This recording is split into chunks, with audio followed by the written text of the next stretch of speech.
The day I knew we're in trouble, because we knew they were coming. I remember I went to see them and I almost went to pay homage and say, okay, I hear you guys are coming. Will you need our support? And like, no, we're going to build our own agency. But what they did, which I think was wrong, they went to each and every one of our companies and just told them very simply, we need guys to do the work. And we're going to pay you 2-3 times what you're earning at your current job. I opened my laptop in the house. I'm just seeing resignation coming from Gmails. Huh? I'm like trying to call guys, they're not picking up their phones. I'm like, what is this? My dad's career, we had such highs to the point where he called me from Japan, do you want a motorbike? And I was thinking he was talking about a toy. Next thing, a container has been sent with a 150cc Suzuki quad bike at home. 2, us paying interest of 2 million shillings a month. My wife is a wonderful lady. She sends me this link and it's a job. I quickly update my CV. I send. Within 15 minutes, I get a call from South Africa. And then this guy basically just tells me, what's your number? Can you tell us what it was? The numbers I was being given, you don't even want to know. Let me get to those stories now. You know, there's that Cameras Africa in town. These are the guys that sponsor us, by the way. Oh, really? Yeah, if you need good deals, let me know. So I was there, man. I was looking at the Rode mics. I was looking at the Osmo, you know. The DJI. Yeah. These things are freaking expensive. It is, yeah. They're quite expensive. But you know, like you see the way this sound, you know, even like if I'm doing my own webinars and all, man, I'm like, I need to buy some gear of this kind, you know. You know, it was a bit of a capex investment, and that's why I decided to partner with them, because they understood what we needed and they gave me the best options at the time. But still, I had to break the bank, man, because I was relying on borrowing people's equipment. I had to go to other people's studios. Yeah. They've got other shoots planned. They're not invested in it. So I said, you know what? Fuck it. Let me just, and by the way, you can cuss on this podcast. I was like, fuck it. Just get my own stuff. I heard Farid. Farid just shocked me. I remember this point. I was like, "Whoa, this is an angry man." But actually, can we do Pararira for Moses Kemibaro, please? We can, but on the same front, on the nice audio, he's got a guy who handles the audio very well and manages the podcast and equipment. He's not in this room. Fuck you. But yeah, Fazar, shout out Collins. So the way I picked up Collins is, you know, I went to a church function and the audio was so crisp. I was like, I need this kind of audio in my podcast. Turns out he was the guy sitting behind the pastor. Really? And so Collins... You know, I have a theory about churches and COVID. Tell me. I have a belief, and I saw this real time. The churches that understood the value of production got more congregants during COVID. The ones that decided to just bang on a silly camera and a silly microphone, they lost people. True or false? But globally as well, Moses, you see these American churches. Oh, those things like a movie. The movie, and the lights. It's a spectacle. Like I've had the privilege when I was in Canada. I went to one of these Catholic churches with a friend, and to be honest, you're tuned in from the get-go. Because these guys get you the suits and the way they're talking, and they're perfectly done teeth and. There's something about it, you know. I mean, so I understand. I understand the business dynamics of it. Yeah. Because if your church is like a show, you're sort of attaching the value of it to the heart, and there's a string you just pull, which is tied to the wallet. Complete performance, man. Is this like when I tell guys when I do pitches, like when I'm doing a business pitch or sales pitch or whatever? I'm not the same guy I am right now. I go into performance. I shift. I take on a different persona. Because you're trying to convey ideas, you're trying to convey passion, you're trying to show... And then you also think in the back of your mind is, what are they going to remember from this moment that'll make them make the decision? By the way, Moses is a well-known quantity in the IT industry. He has like 40,000 LinkedIn followers. I know kids these days are no longer on LinkedIn, you're on TikTok and stuff. But for us guys... That's hip level stuff. We met when 2021 was the first time. No, I think I met you guys at the ITW. Remember, initially, or even before that, when I did the one with Ranjit, that was virtual. Yes, remember that was virtual. Yeah, during COVID actually. Do you know Ranjit left? By the way, I know, and you told me it wasn't a particularly good departure, right? Yeah. So I mean, we'll bleep that, but yeah, he did. He went and now he's doing his own things. Okay. So we met. I think it's 2021. ITW, and you had me do a podcast. And it was very random. Very random. That was my first podcast, with by the way. Moragi, right? Murage. Yes. Yes. Can you believe the first podcast I ever did was with Moses? It was like, like I tell people that the best podcasts are what I call gangster podcasts. I think I told you that was a gangster podcast. We then. just riff. And the idea was just like, listen, just bring the camera in, whatever it is, whatever gear we have. And it was actually audio only, I think. It was audio only. Yeah. And we just talked.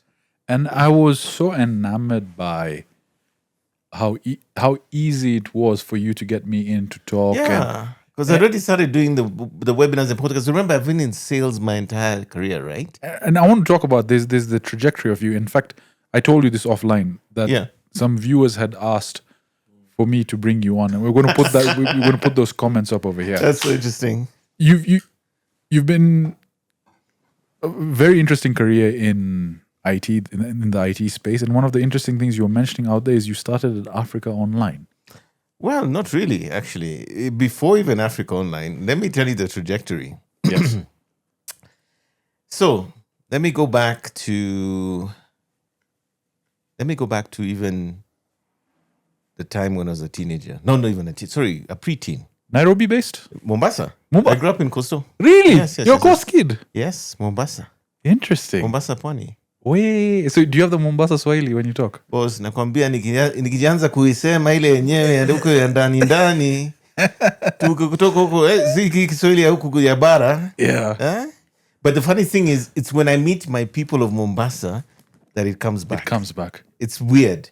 Literally, I meet somebody from the coast we grew up with, and it just switches on. It just comes. Your English is very neutral. Because there's some Kenyan accents you can tell. Yeah. I can't tell that you have a Kenyan accent. Did that develop over time? Now, it's so weird because this has always been the case. In fact, if you hear my brothers, my sister, my siblings, we all talk the same. Really? And you see, I don't know where it comes from, but like my family is originally from TZ, right? I've not even told you that part. It gets even more interesting, yeah? Okay. So my dad, so that's why I'm going back and back. Yeah. Let's start. Let's go way back. Way back. Just like a Maybach. And basically, my dad, back in the 60s, used to work, or rather started his career. He went to University of Nairobi. He was a civil instruction engineer. And back in the East African days, what happened is that you found that each country had a center of excellence. Like my career, I think, was more for medical. Kenya was known, I think, for engineering. Tanzania had other, I think they're doing stuff like the humanities stuff. So yeah, my folks, TZ, but when he was an engineer and he was starting out his career, when he finished at Nairobi University or University of Nairobi, and I think he met my mom and all this stuff. I think she was in technical college somewhere here as well. They actually started their life in Nairobi, although they're from TZ. Right, and my sisters and all. In fact, most of my family was actually born in Kenya. Okay. Right? We're 6 children.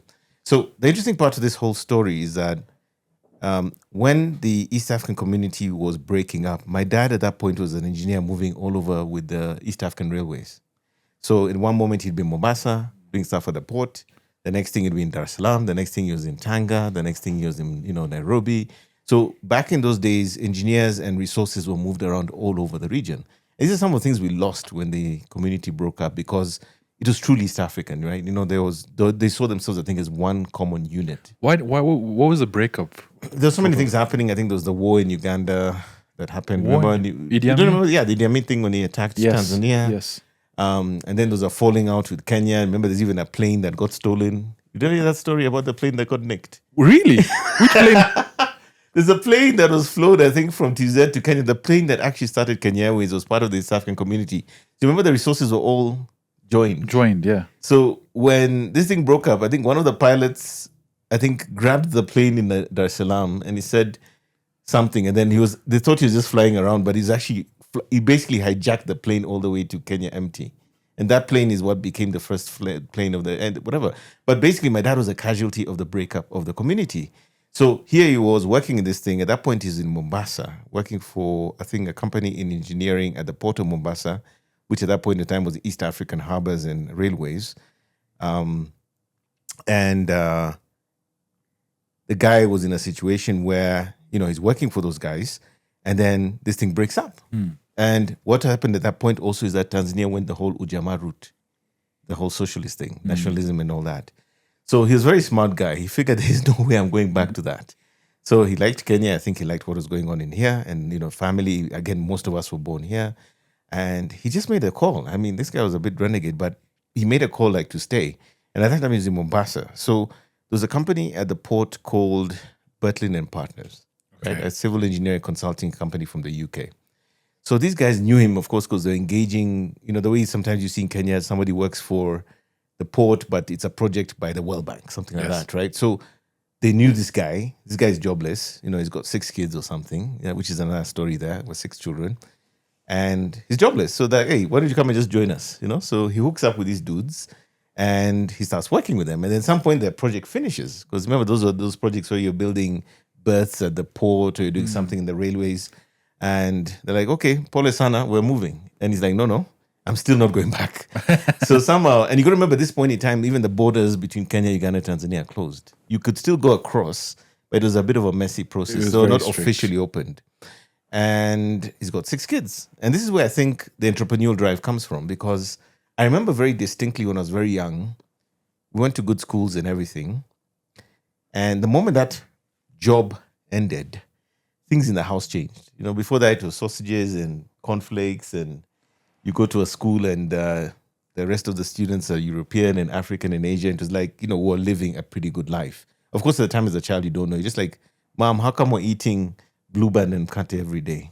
What happened to what used to happen? In fact, as a child, you're wondering, why did Dad, what happened with Dad? What's going on here?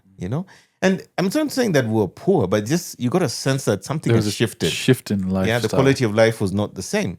And at this point in time, of course, what had happened is that now he's jobless. And I remember him, I think at that point in time, vaguely, he's, those days there was no computer, so he was drafting and drawing and doing his engineering stuff at home. I think at that point he was literally in the hustle mode, meaning I don't even think he had even registered a company yet. And at some point he started working and set up his company, and he had an office somewhere in town. And this is in Mombasa. Yeah, in Mombasa. And I remember quite distinctly, as life changed and now, guys are now going to Gava schools and stuff like this. Life is changing. But here's the interesting part. The guy hustled. Like, he seriously hustled. And I remember very distinctly, like, it'll be a thing of, he would always be at breakfast and he'd always take us to school, all 6 of us. And again, in Mombasa, back in those days, you could be between Nyali, where we lived, and town those days, and you'd be able to cross, I think, in 10 minutes. Yeah. It was normal in Mombasa those days. The old bridge. I'm not even talking about the new Nyali bridge. Yeah. The old rocky bridge that used to cross where Tamarind is and go to the other side. I remember this. My dad had a Fiat those days. It was like, pretty nice car, I think. And we would even come home for lunch and then take a nap. By the way, yes. And go back to school. That used to happen. My granddad used to do that, and great-granddad, yeah. Can you imagine the lifestyle? I mean, like, literally your folks pick you up, you go home, you have lunch, you have a siesta, you go back to school. Life was balanced, by the way. And hospitality in Mombasa has always been that sort of culture. Compared to the lifestyle you had in the past week. The change I saw in my life when I said to people that I'm now moving to Nairobi, guys, I'm coming to Nairobi. We were in uni together, we're in, whatever, and now I'm moving here.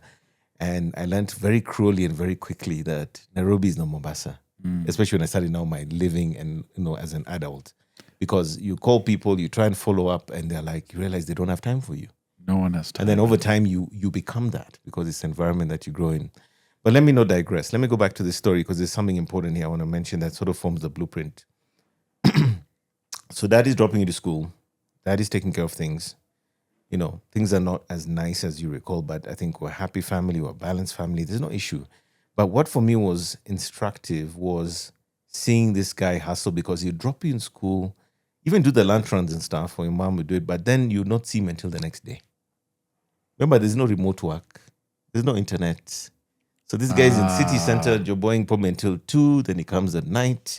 And all you know is when you wake up in the morning, he's there at breakfast. And he still had time to drop you to school. I think he was very driven by family. 6 children, Bona. Yeah. And he's hustling in a foreign land, right? Bringing up this family. And you can imagine the drive. Absolutely beast of a man when it came to working. But also very, as his friends used to say, very charming. He was very good at biz dev. He was very good at soliciting business and winning people's trust. And that's how I think he had a natural thing. But what's even more interesting is the backstory behind this guy. Because he was literally born in Shags in TZ. I think the first of his family to go to uni, of any. He used to go to school barefoot and back. There's even a sad story where apparently he had a pet goat. And because they were so poor, at some point they had to sell it so that, he could go to school. Okay. And he broke down and, he had this emotional connection. So that came from literally Let me tell you something. Yeah? There are people I met later in life because he became quite successful in his career and profession. And I'll never forget one guy telling me, Moses, you guys, you have no idea where your dad has come from. And this guy, he was in the equivalent of Alliance in Tanzania. I think it was called Tabora School. And they say, you guys have no idea where this guy has come from. Even us guys who were poor, we knew he was poorer than us. And I'll never forget there was an instance where he had gone back because he had set up now branches and he was running a practice in TZ as well. And you know that thing of, I think you call it in Kiswahili, what's that? Fitina. There's a word we use in Kiswahili, fitina. Like evil eye? It's almost like fitna. Somebody has seen you coming from the very lowest of life and then you surpass them. So the only way they hit back at you is they use a recollection or a statement from the past to kind of say like, okay, he's doing okay, but he was never really all that. And I'll never forget this because I think he had sponsored a tournament, a golf thing. We're in Tanzania at the time on a holiday as well. And one of his so-called mates from those days, because I think it was just killing him that this guy had done so well. He said something, you're so poor that, even in school he didn't have shoes or something. He said something to the effect that it was clearly burning him up that, he couldn't handle that. He just had to make that small comment. But often when people come from extreme poverty, there's a saying that I always hear that, if you listen to someone like Gary Vee, he says something very profound. He says, adversity is almost the fuel of success. When you come from so much less, you have so much more drive and determination to do more things because you don't have the feeling of the comfort of things being available to you. You literally make your luck as you go along. You work harder, you do longer things. Me, I'm also like, this guy had like 6 kids, I think, when he was already in his 30s or something. Jesus. So you can imagine, me and my sister and my brother are born 1 year back like that, and then my older siblings are like almost like 1 year again like that. So, incredible responsibilities, but I feel like I'm kind of rambling here, but working extremely hard. And I think for me, the thing that really inspired me is that you saw this sort of gradual transition. Guy's hustling, he's working on his own, he has one employee, because in the evenings, maybe you're going home from school and then you'd be, you walk from the school or, your older siblings take you on a mat, you get to the office, and then you all sort of huddle up into the 504 because, there's 6 kids, the car has to be big enough. And you could just see that progression. Pole move to a slightly bigger office. Then at some point, it just hits you. You're like, I think Dad's doing all right. So schools start to change. Cars are changing. Guys playing golf. We're all going to the golf club. We start going to good schools. We start going to boarding schools. People are going to the US. And you start to get this impression that, as somebody who's watching success unfold in front of you, firsthand, you realize, oh my God, if I kill myself enough, I could do what he did. And there's something that my dad said to me and to my siblings all the time. He said, you guys, I never want you to be employed. I want you guys, if at most you do employment, it's because it's a stepping stone to do your own thing. And he's reflecting, I think, upon the fact that when he was left high and dry, when those jobs dried up and he literally had to make ends meet in order to provide for his family and himself, he had no choice. He had to make it work, right? So you can imagine the grinding that he went through, but the satisfaction of what was on the other side when he got the reward. So that's quite an interesting take because I have somewhat of an opposite fear. Like whereas you see hard work, you've seen it in your dad's efforts. Mm-hmm. It has gradually brought him reward. And I'll think about whether we keep this in. But in my dad's career, hard work never meant the return. He had ups, crazy downs. Feasts and famines. Ups and downs. And I'm thinking here, I'm doing all this hard work. It doesn't equate to me that it's success, right? I need that third party subjective person telling me, no, The validation. The validation. And it's always that fear that it can be taken from me at any time, the way it did with my dad, because we had such highs to the point where, and I've said this several times on the podcast, Dad went to Japan and he called me from Japan, do you want a motorbike? And I was thinking he was talking about a toy. Next thing, a container has been sent with a 150cc Suzuki quad bike at home. That's the kind of thing I've been done. 2, us not being able to afford Heinz ketchup because it was too expensive, right? Us moving to Nakuru because we're going with Dad to find new businesses. Going to Nakuru and then all of a sudden Dad's 200 million in debt. Wow.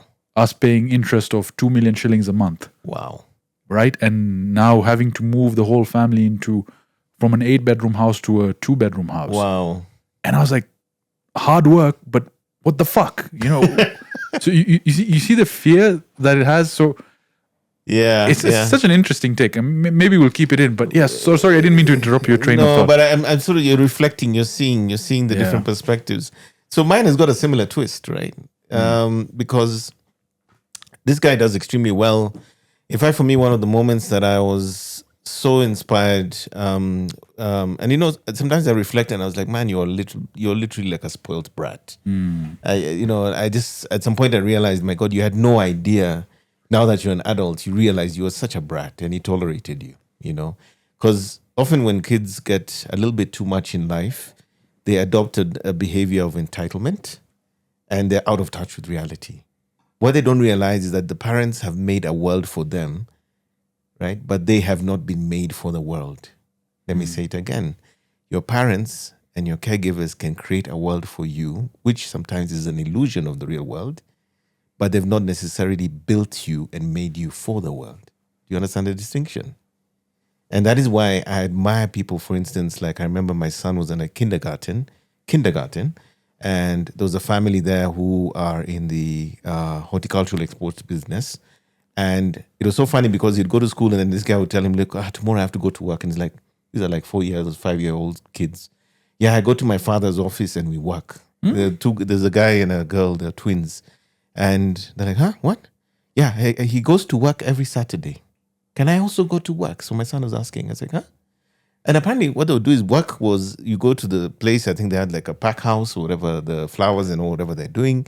And then the work is, this is so instrumental because apparently the work is, because I talked to the dad eventually, he's like, okay, so what I do is he comes in and what I'm trying to teach him is workflow, right? So this is where the product comes in. This is what happens here. This is go to that guy. He's, doing the file. So this guy's actually at a very young age mapping how the entire business works. They go on a trip abroad for a holiday, but incidentally, they're going to meet, clients like Debenhams and all who buy their products from Africa. Crazy. So at that very young age, you can imagine this child already is mapping, 3rd, 4th generation, this business that the family's been running, which has sort of been built over many years by the family. Now, what's my point here? When you have first-hand exposure to that, those kids are going to be built for the world because they see it for what it is. They know the mechanics of it. I think the biggest tragedy sometimes for every generation that becomes successfully better financially off is that we often have this tendency to protect our children from realities of the world. As guys, we walked the roads, we caught the matatus, we hustled. When you look at your kid, you're like, my wonderful child. You cannot suffer like me. You are going to have it better than me. And what do? We create these, as they say, existence. We create these caged lions, right? It's a lion, but it doesn't know how to fight for its own. It needs you to bring the meat in a plate. Yeah. And it's such a good point because if you go through that, you're like, no, I've worked for all this. I don't want my kid to go through that. But you're creating caged lions. I like that. So I want to sort of go into what's happening here. Yeah. So at some point, I do my high school. Mzee is getting better and better and better. Then I go to a nice international school, boarding. Even at that point, I'm like, wow, things are dad has really arrived. He's bought himself a BMW. Wait. That was for me one of my proudest moment of the man. Because those days you're a kid, you're a teenager, you look at magazines, saying, Dad, you keep buying these second-hand cars. Because that's another thing, he was frugal. He had money, but he's buying used cars from buddies and all that, and even apparently became a joke at the golf club.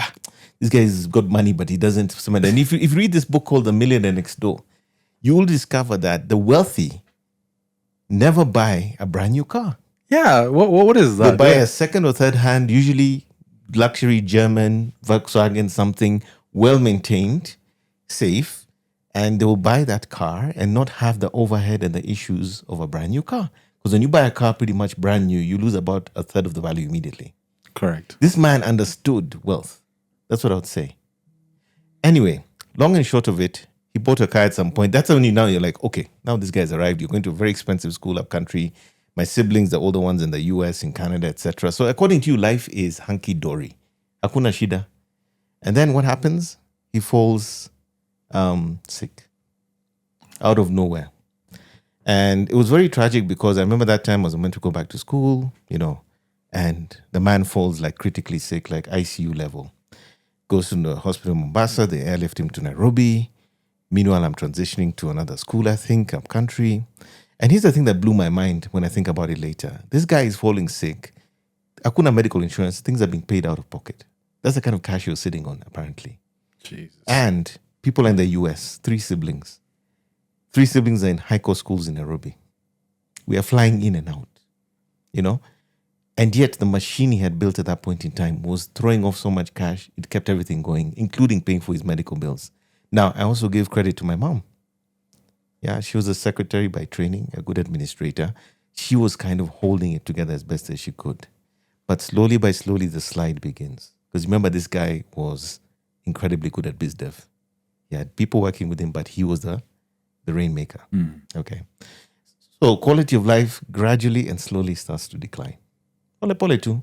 So now even your dreams of going to the US and the UK or whatever, now that just collapses. There's no way you're leaving. So I ended up going locally to USIU at some point. Hey, we're USIU alumni, bro. Tena ni sisi who transitioned USIU from Parklands. Yes, to think. We're the ones who carried the beds, boss. In fact, when we used to go those days there, there's just land and empty land. Now when I go to USIU, I feel like us guys were conned. We're the ones who paid for you guys to enjoy. It looks so different now. Unbelievable. Anyway, but I went to USIU, which is kind of like weird because initially I was meant to do like med or pharmacy or something. And then at some point, I just told my mom, there's no way. I just want to do business or something of that nature, IT. But somewhere in there, let me just talk a little bit about the IT journey because I think I even talked on another podcast about this. I think it was about 11 or 12. And my dad, one Christmas, normally would get gifts individually. So he comes home and says, guys, this is a gift for all of you. He's a very pragmatic director, guys. What I call the meat and potatoes African man. Hana story mingi. But hey, those days, those guys, those old school men, when they say you're not leaving my house to go partying, you do not leave the house. Correct. You sit in the house and you chill. Those guys had command and control. Me, I'm going to tell you, us guys are wimps compared to that generation. Probably your dad is the same cut. Yeah. Those guys had command and control. Even your mom knows. This guy, I do not mess with him. He's in charge. That old school 1960s guys. Oh, so he was the 60s, eh? No, born in the 40s or whatever. But the point is, it's like my granddad. These guys are beat and potatoes, man. You do not mess with them. Yeah. It gives you stories. I used to walk 10Ks, do 12Ks to school. There were animals on the road. They come from a different cut. Different type. And you got to remember, the guys coming from that background all the way to, flying business class and, taking kids to schools and, doing all this stuff. But the point is, at about 11 years old, this thing comes home. And we're wondering, what the heck is this? And it's a computer, all right? It's a ZX Spectrum, Sinclair ZX Spectrum, which is like a Commodore 64. Yes. It's actually one of the two. In fact, to be honest with you, anyone who had a Commodore 64 those days was like, that was like Dynasty. And then ZX Spectrum was like Nini Wengine, It's just the regular folks. So not that there were bad computers in between, but it was always the aspiration of, man, like almost like having a Mac. The Mac was the Commodore 64. And then the Windows machine was the ZX Spectrum, okay, back in the day. But now we have a computer. So what do we do with it? Okay, some games or something came with it. There was, I think, something like Pong or something. But this is like a whole new world. So me and my older brother immediately just took to this thing. So connect it to the TV. You have these audio cassettes. You load them up. You can program the computer. And that's where the passion for the computers begins, at about 11 years old. So... other Sims, I think, don't really take it seriously, but me and my older brother would sit at night on weekends and be coding. Okay, at that age? Yes. So what it does is you had these books, And I remember one holiday he went to the UK or something on business, and he said, "Look, I'm not buying you guys games anymore. I'm going to buy you these books, and you're going to learn how to create the games." And the coolest thing about learning how to create the games on the Spectrum was when you understood the loops, when you understood what this does, that you could make yourself infinite lives, or you could, those sort of side-by-side player games. You could do things and you understood, so when I do this, it does that. You start to understand the logic. And it can give your guys superpowers, whatever. But then begins this obsession with computers. Okay? Me more than anyone else in my family. And I don't even know how I convinced him. I remember doing times that those days IBM was coming out to their PCs for, engineering, for people who want to buy them for their businesses. 5.25-inch floppy disks. Hard drives were not even a thing back then. Different times, huh? And I'll never forget the way I'd go there. My dad literally would let me go. And even the guys from IBM are looking at you like, what is this kid doing here? And I remember he enrolled me. During the holidays, he enrolled me. I said, look, I want to do more. I want to do more than I can do this thing. So I remember being enrolled into a computer school. And my classmates were people like auditors and finance managers, and there used to be something they used to call the computer manager. Remember, this is pre-networking. This is when people are just computerizing accounts. Accounts used to be done on books. Yeah. And you're going in there and you're learning DBase 3, DBase 4, basic coding, those Lotus 1, 2, 3 spreadsheets. So then I'm learning how to use office productivity apps, how to create software. Meanwhile, my dad also bought a computer for his office, of course, with my influence, to do his structural engineering stuff. So I used to gracefully bring back a lot of viruses on my 5.25, and then you'd have to get guys to clean up the machine. But basically, this is a journey of discovery. He was learning. He was a very tech-forward guy, by the way. He was always cutting-edge cameras, home cameras, Nini. And long and short of it, if I didn't have that exposure, I'd not be the guy I am today. Okay? So at a very young age, computers exposed. And at some point, I also went to USIU. I was even part of that computer thing. I was in the computer setting club. up the computer club, yeah. Yeah, I was in there, And in the middle of this whole moment, and this is something I don't usually talk a lot about because historically I think I used to be embarrassed about it, but it reaches a point where pesa imeisha. Literally, my mom calls me one day and says, Moses, I think this is going to be your last term at USIU. And how old were you at that time? I don't know, 19, 20, 21. I remember I did like a couple of years out and I did some biashara with my older brother who came back from the US. Okay. And I did that sort of gap year thing, not knowing what I'm going to do. I thought I'm going into physics. Then at some point, we just agreed, okay, you just go to USIU. But I did some actual entrepreneurial work in between there. Me and my brother used to he had been in the States, he came back, and we started doing a seafood business. Seafood? Yes. What? And meanwhile, let me tell you something. During that so-called gap year, I used to live in the British Council because I didn't know I was going to go to uni or not. So I used to, in Mombasa, I'd wake up in the morning, I'd catch a mat, or I'd go in with my mom when she's going to the office. And I literally live in British Council. In those days, that was the internet. You'd go there and you read books on finance, on management and stuff. And I was just like consuming information. And then occasionally there'd be a bit of money. I'd go do a computer class. I'd go get some upgrades on Unix and things like this. I was a techie. So it was embedded in you from a very young age. Yeah. But even then, even there was no chums to sort of take me back to school immediately or something. I was actually doing stuff. I was making sure I was still productive and learning things. A lot of it's self-taught. So I got a lot of general knowledge, but somewhere in between there, I did this entrepreneurial thing with my bro. And it was so funny because we met a guy for drinks one night, a good friend of ours, and he's like, oh man, there's a lot of money in prawns.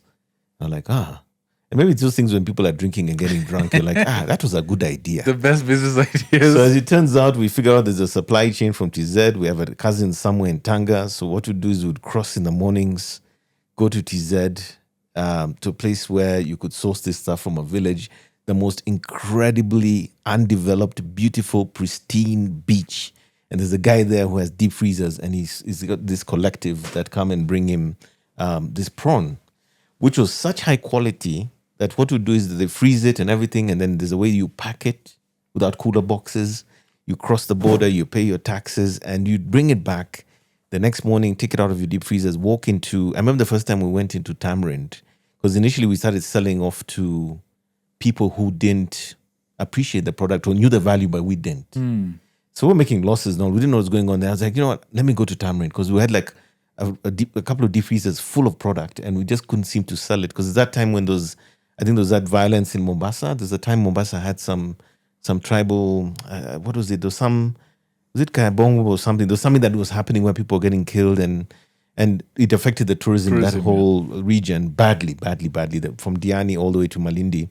And I never forget this, but I remember sitting there and we're like, okay, the market is kind of depressed, but there is one place that never suffers this, and that's the Tamarind. Tamarind was always kicking. Yeah, it was always top of that was the most premium place you could sell product. By the way, Tamarind, even till today, like if you go Mombasa, it's they do a dhow, the boat thing, right? Exactly. Yeah. So I remember this very vividly. I put on my nice shirt and trousers, and I told my brother, you know what, I'm going to go sell this stuff. And he's like, nah, no one's going to buy it. No, I'm going to go sell it. And I said, you know what, I'm going to do? So I found one of those ice boxes in the house. I even went to the supermarket. I put some parsley.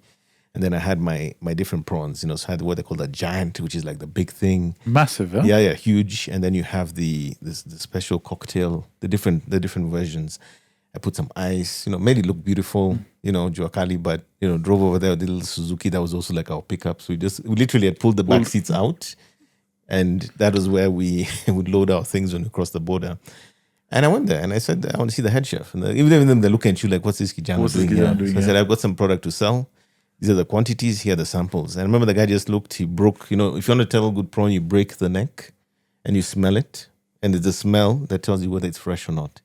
So the guy just little broke and said, okay, how much of this stuff do you have? I've got 40 of this, I've got 30 of that. And I said, bring it all. Bring it all. I drove that Suzuki like I don't know how you... So basically, that's a lot of products. So basically, you're doing like 3 trips to Tamarind. And those days, there's no invoice, nothing. There's a little thing they give you saying confirmed delivery. And then 2 weeks later, I'm telling you, our bank account was just like this. Jeez. Cash money. No company yet, nothing. But what for me taught me is that number one, I have sales inherently because I was in sales trained. And I just made a decision like, I'm going to sell this stuff, And then at the same time, once I understood where the market stood for this product, is when my shifting happened from, am I still going to do biochem or pharmacy or medicine? And I was like, no, I clearly have a business mind, right? I suspected I had one, but that's when I knew.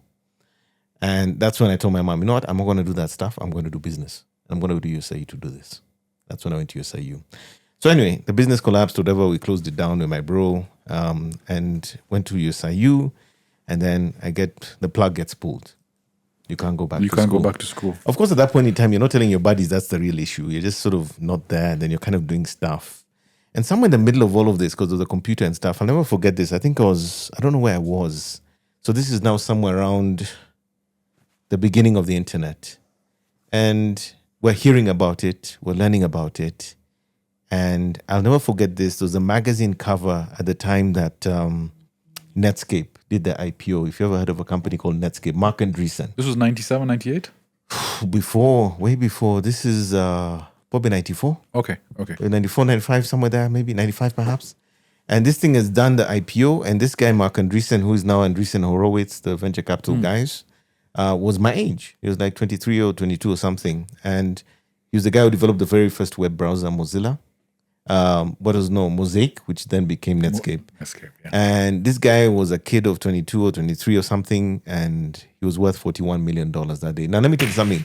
We talk today about billionaires as if they're huge. A kid who was 22, 23, worth 41 billion. Me, I just looked at that cover. I read it. I said to God, you know what? Things have not worked out in life. Like any key to internet is going to sort me out. Yeah. I'm going to work this thing called the internet and find my way into it. By force, by fire. You have a question? If I can just interject. Conversation is going really well, but your left hand tends to block the camera quite a lot. That's why I keep getting up so to... we'll use mostly this POV. Yeah, so it's fine. It's okay. It's just if you can continue, just put your hand a little bit lower. Yeah. Because it's fine. Let him talk. So we'll do this one. It's okay. I get I'll control it. Yeah, it's just me getting emotional. No, you do what you do. Yeah. We'll figure it out. So funny enough, I see this magazine cover and I'm just like, whatever. Then I think I'm still doing my British councils, whatever. I remember there's no internet yet, no web. So I start sort of trying to understand this internet thing, what's going on. And then I think, again, I came for a conference in Nairobi, iTech, it was called. Those were big back in the day, and it was like the theme that year was the internet. So I went there, I met people, I emailed, and now my next big idea, because this is a time when people like Africa Online and Formnet are setting up, was now I'm going to start an ISP, because in Mombasa there was no ISP at the time.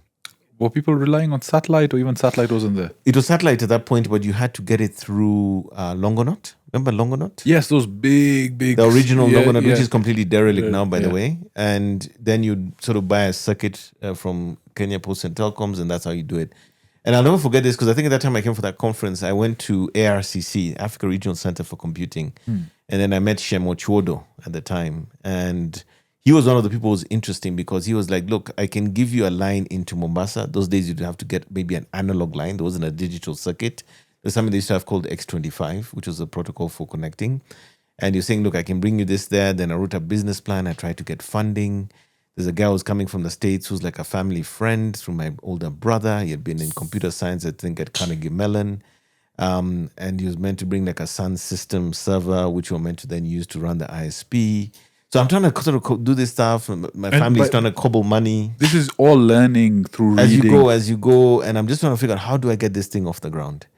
Then even at that time, I know my mom's playing golf for the golf club. I talked to the Wazes, these older, mostly Kikuyu guys who are wealthy like you wouldn't believe. And then I'm trying to tell them, look, there's this thing called the internet. They're asking, what is the difference between the internet and Mnet? And, you know, and you know, they don't know. And you're trying to sort of explain to them, this is going to be massive. So if you can give me 200,000 shillings, I can make you money. And they're looking at you like, you go get a job. And then after you get a job and you make money, you lose your savings like we did to start our businesses. Jeez. So these guys have got no feelings for you. They've got nothing for you. They look at this young kid and they're like, what? What is he trying to do? And you got to remember, this is the era of get a job. Entrepreneurship is not a thing yet, not officially. By the way, yeah. It was not a thing. Entrepreneurship came much later. But do you understand? I had the blueprint. I had watched my dad. Yeah. So that's what gives you that courage to say, there is another way. And even in school, the schools I went to, I realized that people who are wealthy were the guys who are industrialists, manufacturers, creating products and services for the marketplace. Moses, which school did you go to? I went to good schools.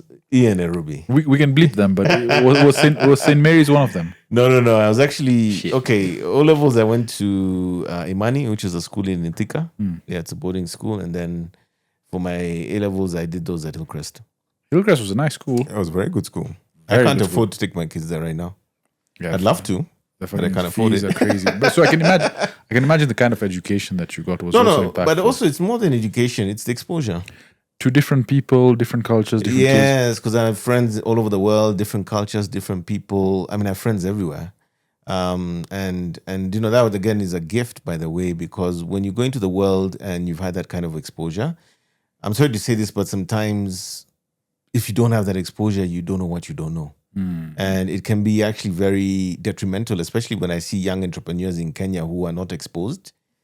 They just don't know what they don't know. I can agree with that, because referencing my former boss, his kids, they go to the German school. And the kid is 11, 12 years old. He's talking to me about fiat investment and Bitcoin and the downplay and why he high-level thinking. Who the fuck? At 11 years old, I just discovered my PP gets hard. So it's a completely different kid, and I was in video games. So I was genuinely surprised at the intellect. And he was saying that it's the way they raise these guys and the extracurricular activities they do. Yeah. It's not just about exams, right? Which the system I went through at somewhat. It's purely academic. Purely academic. Yeah. I mean, if I told you what rugby did for my life, if I told you, because that's another thing I discovered in boarding school.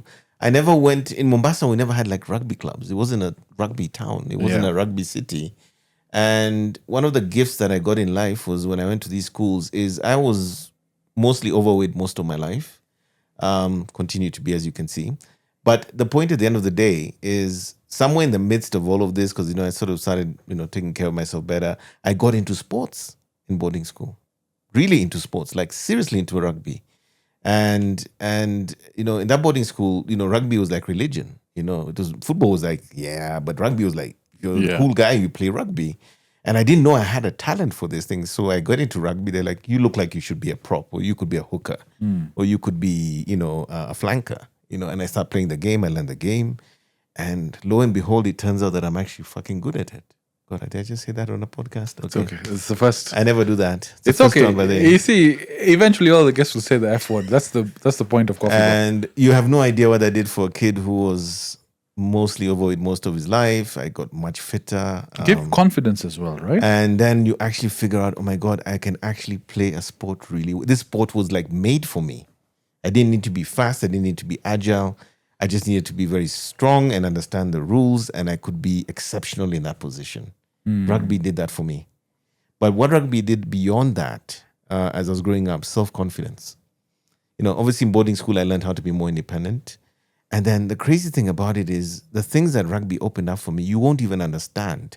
Case in point, when I was in Hillcrest, our teachers in sports were actually players in Nondis. Whoa. Yeah. Okay. Now imagine the flex.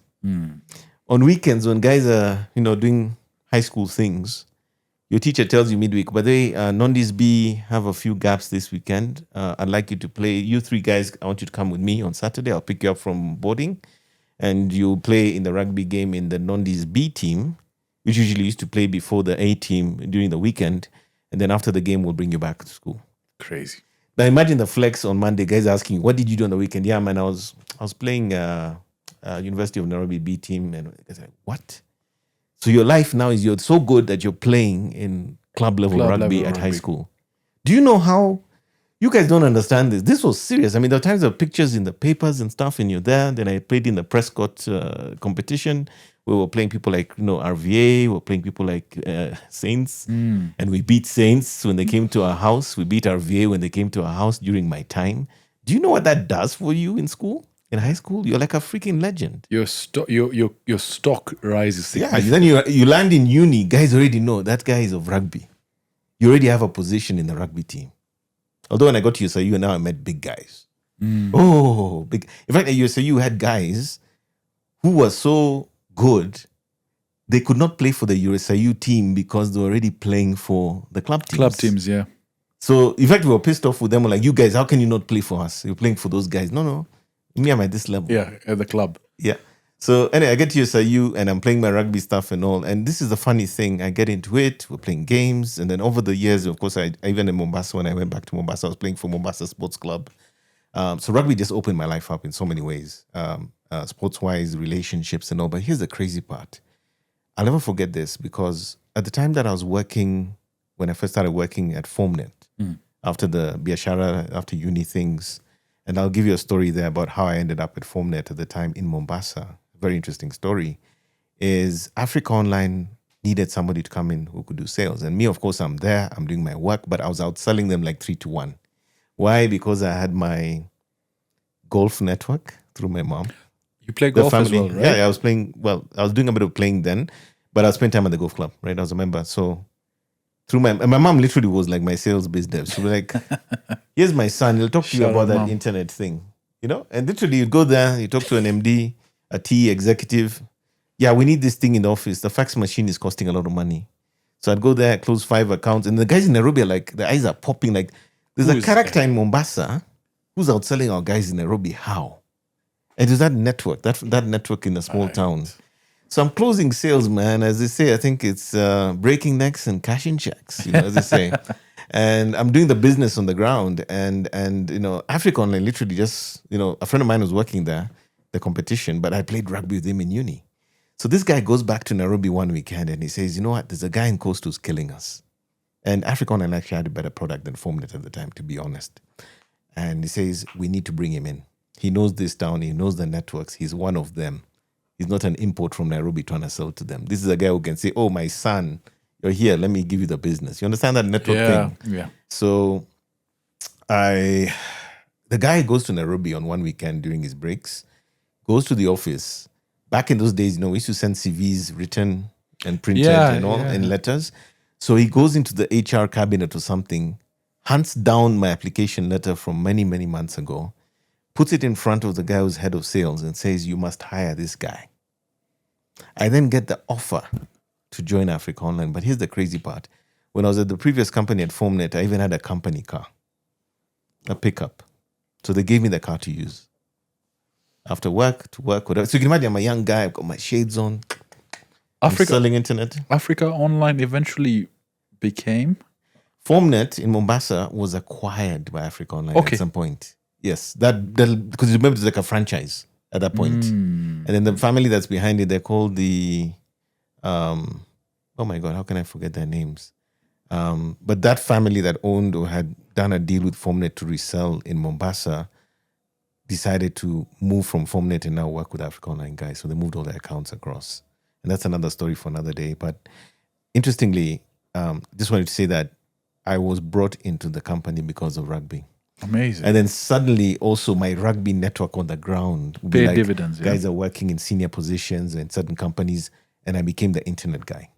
So anyone who needed a connection, it was almost like a drug dealer. Like, you need internet, you got to talk to Moses. Talk to Moses, the internet guy. Okay, so then by that time now you're part of Africa Online and you're predominantly doing sales. Yeah, sales, but you see, I was a techie. So what I used to do even at FormNet, which was quite normal at FormNet, which I then discovered in Africa Online was differentiated, is I wouldn't just connect people. I would sell. So I knew how to technically install a modem and all, but then I would also do the business development. I'd say, I know a guy, let me hook him up. I was at the golf club the other day, let me get him on. So what was interesting about me is that I would actually go into the whole complete servicing, meaning I could open the account opportunity, I'll do the demos, I'll set you up with your trial account, I'll make sure it's working. On the weekend, you could call me if things are not working. I'll literally just get in the car and come to you, or catch a mat and come to your house, because these are people I knew. And I'd sort them out, I didn't even do customer service, even though it was not really my job, because I just loved the stuff. First of all, sitting in an internet company those days where there's 24/7 internet, not dial-up. I had an office key. I used to go on weekends, even if I'd been partying on a Friday, and just spend the whole day on the internet because it was free in the office, right? Free, yeah. But interestingly, man, I feel like I'm going all over the place. place. No, don't worry. Yeah. You're good. You're good. But I was just trying to say that, the whole thing about who you know sometimes being more valuable than what you know is very true. And that's something that my dad used to say as well. It's just the networks are everything. Okay, so that was quite an extensive journey, and we appreciate that insight. It gives us a little bit more insight into who Moses Kemibaro is. Yes. Now you've dipped your toes in the ICT sphere, specifically within the internet landscape, right? Yeah. I notice within your, by the way, if we can just do a screenshot or a screen scroll of Moses' LinkedIn. And all the positions he's worked in. And it's crazy. It's massive, yeah. Eventually, you ended up at Opera. Oh, man, the journey to Opera is a and is this Opera Mini? It's the same company, yes, Opera. But you see, Opera is more than just a browser. It's also a massive advertising platform. Because remember, even in Kenya, at least the time when I was there, Opera Mini or Opera, the browser business, had more users than even Facebook in Kenya. Did you know that? And it's all about the data compression. We used to host the equipment in Mombasa. Oh, really? Yeah. And the compression, because the internet grew fundamentally, the fundamental drive in East Africa came from Kenya because of mobile money, right? Yeah. Mobile money put a phone in everyone's hand. Ah, yes. And everyone wants to access Facebook, but data was still very expensive because it was held by the CLSs and the data centers that were owned by telcos. So the compression is the only way people could access it at a very cheap rate until neutral data centers came in. Correct. Yeah. How was that journey to Opera? So many weaves and waves there. So maybe I'll need to take a few steps back, and I'm sorry if this makes this incredibly long. That's fine. So going back to maybe let's stop at the African one and just sort of understand how I end up in Nairobi. I'm working in Mombasa. I'm doing webs. I start off with connecting people. I leave FormNet. I join Africa Online. Dream job back in the day. That was like the equivalent of joining Google in Kenya at that point in time. And internet is growing, internet's maturing, and it becomes very evident that we used to also sell websites with connectivity, but very basic websites. And then Africa Online at some point decides to create something called the Internet Business Division, IBS, Internet Business Solutions. And when I saw it, I immediately knew I wanted to be part of that or focus in on websites. So it took a bit of a hit. And we start building this capability to start selling websites. And I started doing it in Mombasa because logically, hotels, tea trade businesses, anything that's sort of in that ecosystem, I was kind of doing that. And then I just reached a point where I was like, you know what? I think I've outgrown this market. Because I was looking at my mates working in Nairobi. Guys are buying cars. Guys are, living it up. You go there and you feel like, my God, I think I'm poor, I'm in Coastal doing all right, but these guys in Nairobi are doing way better than me. And it's not like they know anything more than I do. And, changes in yourself, changes in the organization. You're like, you know what? I don't think I can wait. I want to leave. I want to leave Mombasa. I need to go to Nairobi. So I literally put in my resignation. I had no game plan. And they're like, are you serious? I'm, yeah, I'm resigning. I'm going, And that time I was like the only guy really doing that work on the ground. And I come to Nairobi. But the thing that also triggered me to do this was when I was still in IBS, there was a company called Three Mice that came out of nowhere. Three Mice? Yes. Now, if you know anything about internet lore in this country, Three Mice is something of a legend. That's where Ken Njoroge started of Cellulant. Paul Kukubo, who was at one point the head of the Internet Authority in Kenya. IT Authority in Kenya. So out of nowhere, us guys are doing our work. We've got people like Bank, we've got KCB, we've got Kenya Airways. We're doing all right, man. And then one day we see this new website for Kenya Posts and for the Kenya directories, the Yellow Pages. And we look at this thing, we're like, what the hell is this? Who has built this? At the bottom, we see these paws and Three Mice. And we're like, these guys just rocked the market. Like, no one knew who they were, where they came from. And that was now Ken Njoroge, Paul Kukubo, and eventually Betty Mwangi, who became Paul's wife. So I get on a plane at some point. My former colleague used to know them. In fact, he joined them before I came there. I get to this place somewhere in, not Hurlingham, somewhere in Kilimani. I see the office. I'm like, this small operation is rocking Africa Online. And lo and behold, a few months later, Africa Online wakes up and says, we're buying you guys. Right? So they got bought like for $500,000. Okay? And they consolidated. And there's just so many stories in there. You and I need to do several podcasts if you want us to cover all of this properly. But long and short of it is all this is happening. I just make up my mind, listen, if I'm going to do anything in this web space, I need to work for those guys. So I quit my job. I get to Nairobi and I literally camp out in Nairobi, I think, for like a month. Yeah. And all I'm doing is I'm pretty much spending all my time with these guys trying to tell them how they need to hire me. And I'm telling them I'm not going back to Mombasa to get my stuff until you hire me. So I take a massive pay cut because they're still a kind of a startup at the point, even though Africa Online has come in, and I get a job.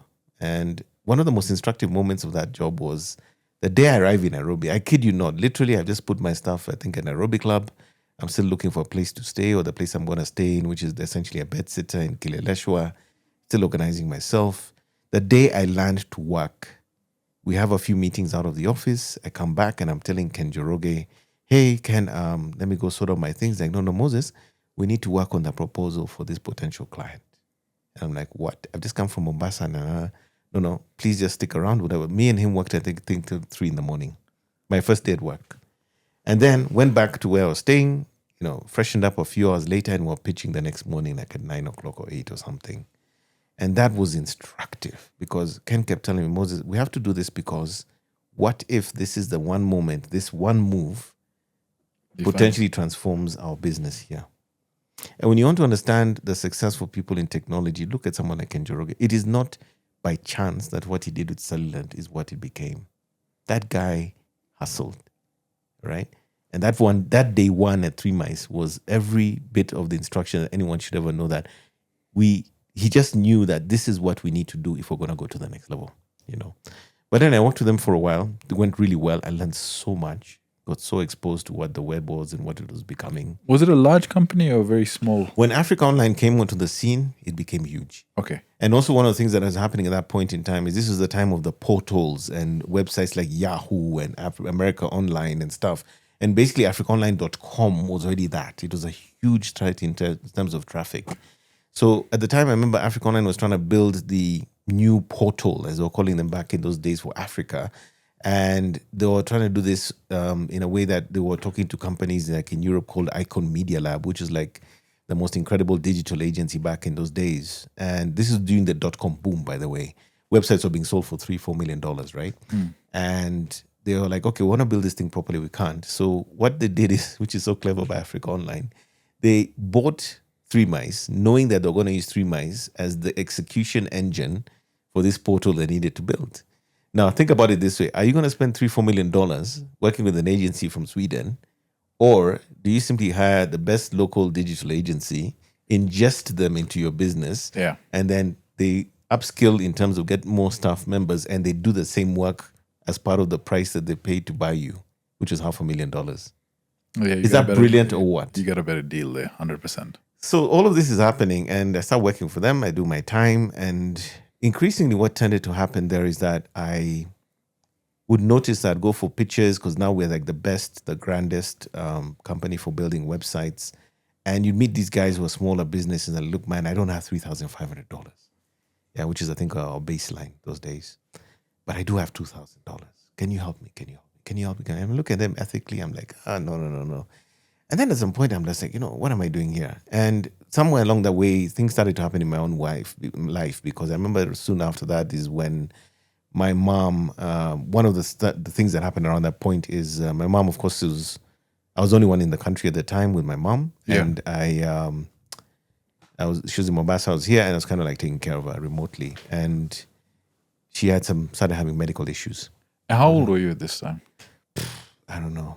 My 20s somewhere in my 20s. Still fairly young. Yeah, maybe heading to my late 20s. Yeah. So I'm taking care of mom and all this, and these medical issues come up. And suddenly I'm not just providing her support, now I have to think about medical support. And as you know, in life, sometimes the hustle is not something you pursue, the hustle happens to you. So back on my mind, I always knew I want to be a shara, I want to do things. And then I'm sitting here with these people, I'm talking to them every day, and they're like, tell me, can't afford. And me, I'm like, I know how to do it. I think I have 1 or 2 colleagues who might help me. It's not going to exactly cut into the work we're doing. If we do it in the evenings, we do it after work. And the weekends, maybe I can make that extra cash and I need to take care of things. So it sort of starts like a joke, man. I reach out and this guy's talking to me, he's calling me, please do something for me. I need this website. So I'm, okay, how do we do this? Yeah, I'll pay you. And then how do we do this? So I talked to one of my colleagues. I'm, okay, how do we do this?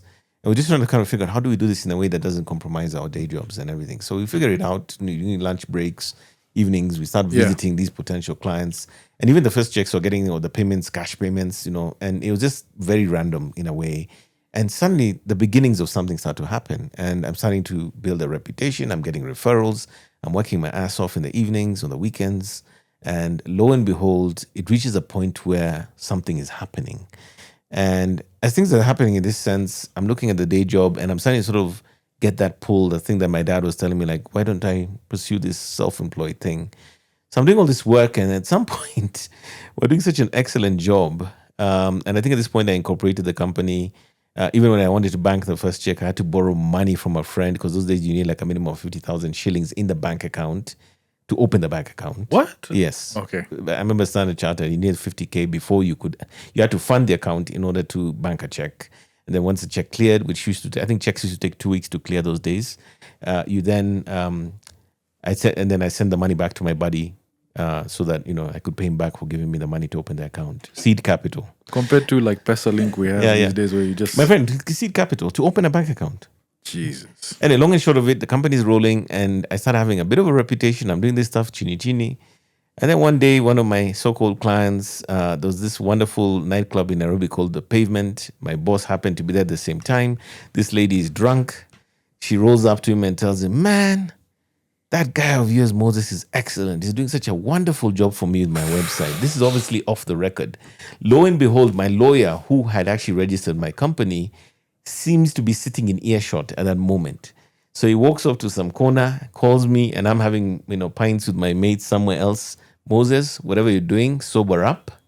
Things are about to go sideways for you. And he tells me what has happened. This lady, I think you're doing work for, I'm sitting here literally with your boss, and she's just disclosed that she's doing work with you. So I roll up to the office the next morning. I sober up. I think I checked into the office because I think I had an office key or something at like 5:30. And of course, the first thing I'm doing is just backing up stuff. I had my computer in the house, which is where I kept most of my work. But as usual, the internet was not in the house. It was in the office. So, quietly you're sending things, downloading things. So I just make sure that, those days we didn't have external drives. So you had these CD-ROMs and you burn a CD-ROM and you back up all your stuff. And then I took it offsite. I drove back to my little bed sitter and, took it offsite. And now I knew I'm safe. Okay, so by 7, 8 o'clock, I'm just waiting for the hammer to drop. Is he going to call me into his office, whatever? And I'm shocked. Paul calls me at some point in the day. Moses, I think I know you know what you know. I said, yes, I was your friend the other day at the pavement. And it's a bit awkward. But we like you. And we'd like you, find a way around this situation.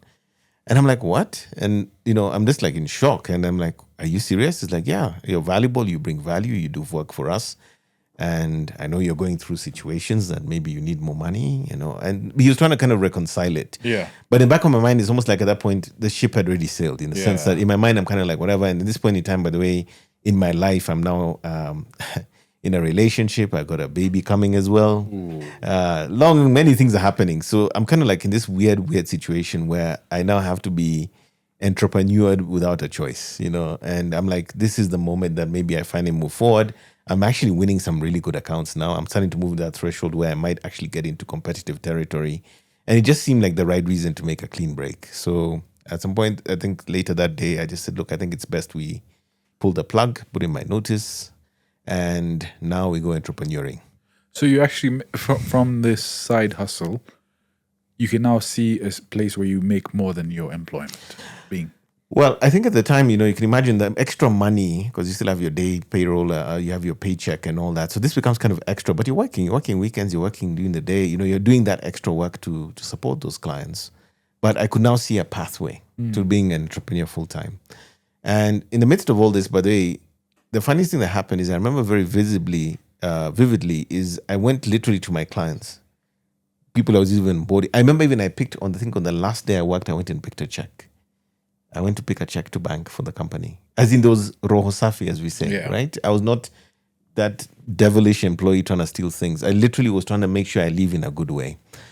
And I'll never forget, like one of my first clients back then, I think it was Avenue Healthcare, believe it or not. And then I even got, I remember ABC Bank. These are now the early .savvy clients.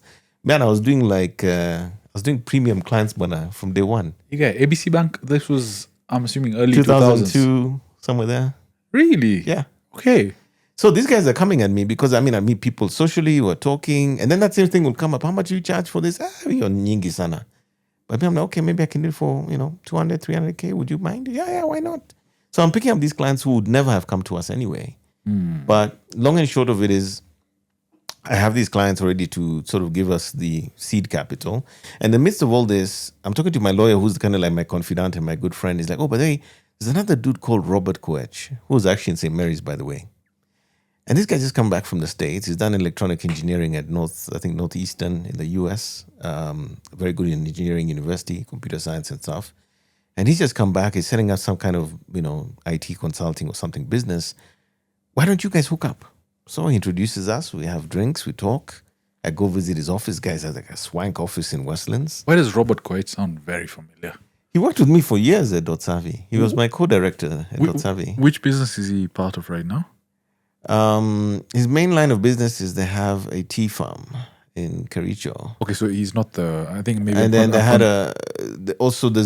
where we had our office in Lenana Road, Roshanman Place. That was also their business. I think I'm thinking about Robert Mugo from KPLC. Maybe. And Robert Mugo was actually in Africa Online back in the day as well. He was, yeah? Yes, a different person. So he introduced me to Robert. And then, we just do almost like a gentleman's agreement. Like, okay, so I will, he had computers, he had everything we needed. And then I was like, okay.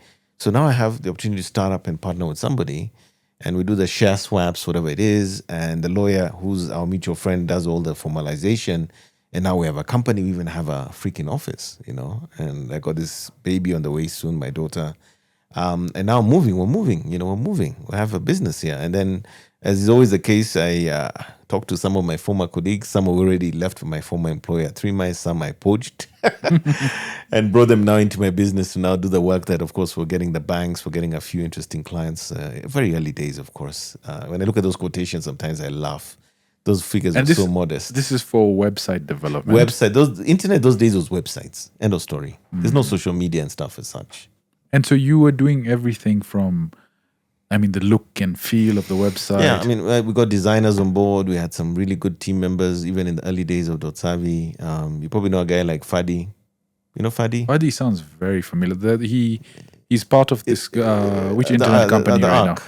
Yeah, I think so. Yeah, and the Makumi. So those guys were some of our earliest employees at Dotsavi. We started off with cream of the crop, my friend. You guys built that industry up. Yeah. And then domain names and everything. Yeah, that was the work. So we started working, and man, the momentum was incredible. So Robert was there doing a lot more of the technical side of the work. I was doing the business development and account management stuff. And just the momentum started to snowball. And at some point, I think you'd say there were probably 3 companies back in those days. There was 3 Mice, my former employer. There was us. There was another company called Metrocomia. Maybe you've heard of it. Yeah, but those are like the OG web development agencies. I think 3 Mice did Mzir's website, by the way. Back in the day, yeah, they were big. I mean, if you asked me, 3 Mice today, if it had gone in the right way, could have been a super Pan-African digital agency. I kid you not. And even when you look at the alumni that came out of that Africa Online 3 Mice collective, they're all exceptional, to be honest with you. Industry leaders, yeah. So anyway, I digress, but anyway, so Dotsavi is rolling.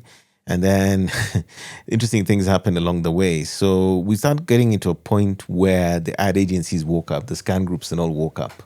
Because you got to remember at some point, these guys were sending us clients. Yes. That's how we did work for Kenya Power. That's how we did work for, Bank and others. They literally would tell you, look, we have a client here who needs a website. We have a client here who needs something. We don't do this stuff, but we'll give them to you. So these are our allies, man. We're doing work for them. Hey, one day they wake up.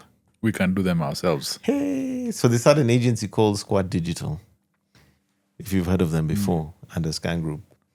And the day I knew we're in trouble, because we knew they were coming, we sort of started hearing things. And of course, that time we got people like NIC Bank, we got IC Lion, and then my competitors have, we all had the, banks, and I mean, we had the clients, right? So according to us, this was a life that was going to continue forever. So was it the just to get a better understanding of the business model?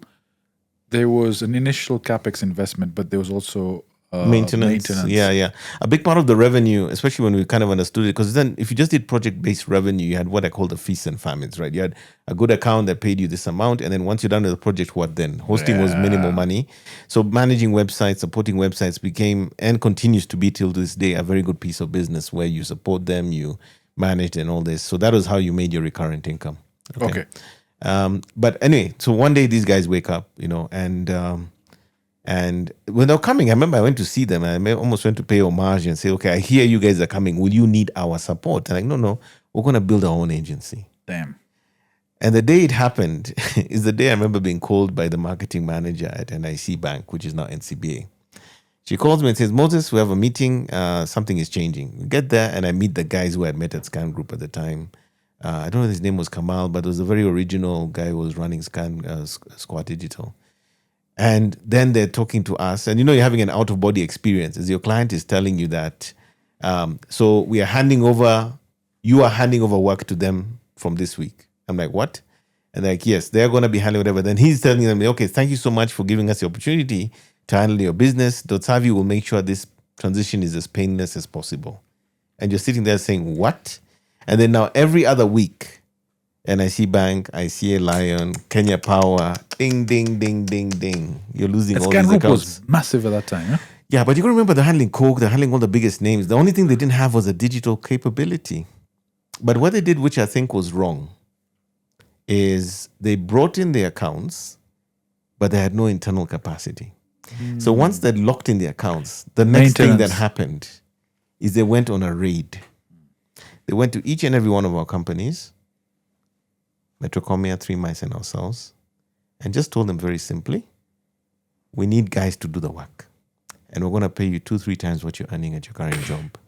And in order for you to take the offer, you must report next week on Monday. Jesus. So all of us one day, I remember it was so weird. I think we started calling each other and like, have you had something happen with your employees? Yeah. I lost 5 guys yesterday. Oh, I lost 3 guys. 2 guys. And then you realize, oh my God, it's a raid. So basically, they just took all our guys. Friday evening, I remember you're meeting, you're doing the end of week analysis of the work. What are we delivering next week? The guys are talking to you there. Yeah, all good. Monday, sayonara. between the time I drove from my office in Upper Hill to when I got to Kileleshwa, I opened my laptop in the house. I'm just seeing resignation coming from Gmails. Huh? And then I'm like trying to call guys, they're not picking up their phones. I'm like, what is this? I think this is similar to what Microsoft did to Safaricom, right? When they raided, yeah. When they raided and what AWS engineers did to the data center landscape. Then, ironically, when you talk to these guys years later, even soon after, they tell you, man, I've been taking care of my parents. I'm taking care of my sister. My brother relies on me to go to school. And these guys just gave me a way out. But what I also didn't know is that I was going to work 3 times as much. Yeah. Faraz Kariuki, you know Faraz. I know Faraz, yeah. I know he's done podcasts with you as well. So he had, on the same train of thought, where Safaricom was actually complaining that we hone these engineers. And I want your perspective on this train of thought. We hone these engineers, we train them, we labor, like we grow them up as one of our own. And then Microsoft just comes and takes us because 3 times. That's exactly what happened to us. They get 3 times the pay. They were getting a guy straight from campus. JKU at KU. So what? Yeah, you raise them throughout the industry and you level them up. Now, what Faraz responded to the Safaricom guy, he said, "There's no pride in poverty. If you're poor, you're poor. If you're poor, you're poor." So if you're paying an engineer 200,000 bob, and Microsoft all of a sudden comes and says, "I'm going to give you 600,000 bob," it's not even a discussion. You just go, right? Yeah. Would you fault that thought or would you encourage it? Dude, like I said, when they came back to me later, some of them even apologized. They said, listen, you got to look at it from my point of view. My income was taking care of my entire freaking family. This thing is going to actually give me breathing room to take care of myself and my family and actually do something meaningful in my life. I love you guys. I love this job. But I just don't have the resources or the attention that this other thing is going to give me. And I respect it. And many of those guys who bounced were buddies even today, like Rosafi. You didn't take it personally? No, I mean, of course, initially you take it personally because, man, you're in the middle of the cauldron here. You're going through the... If these bastard guys send me an email after this, we're going to another podcast. Yeah. Email chapa them first and then send them on their way. But, you come to kind of grow and mature into this because, I remember reading something somewhere at some point and it said, these things, when they happen to you, it's not enough of an excuse to say that more money.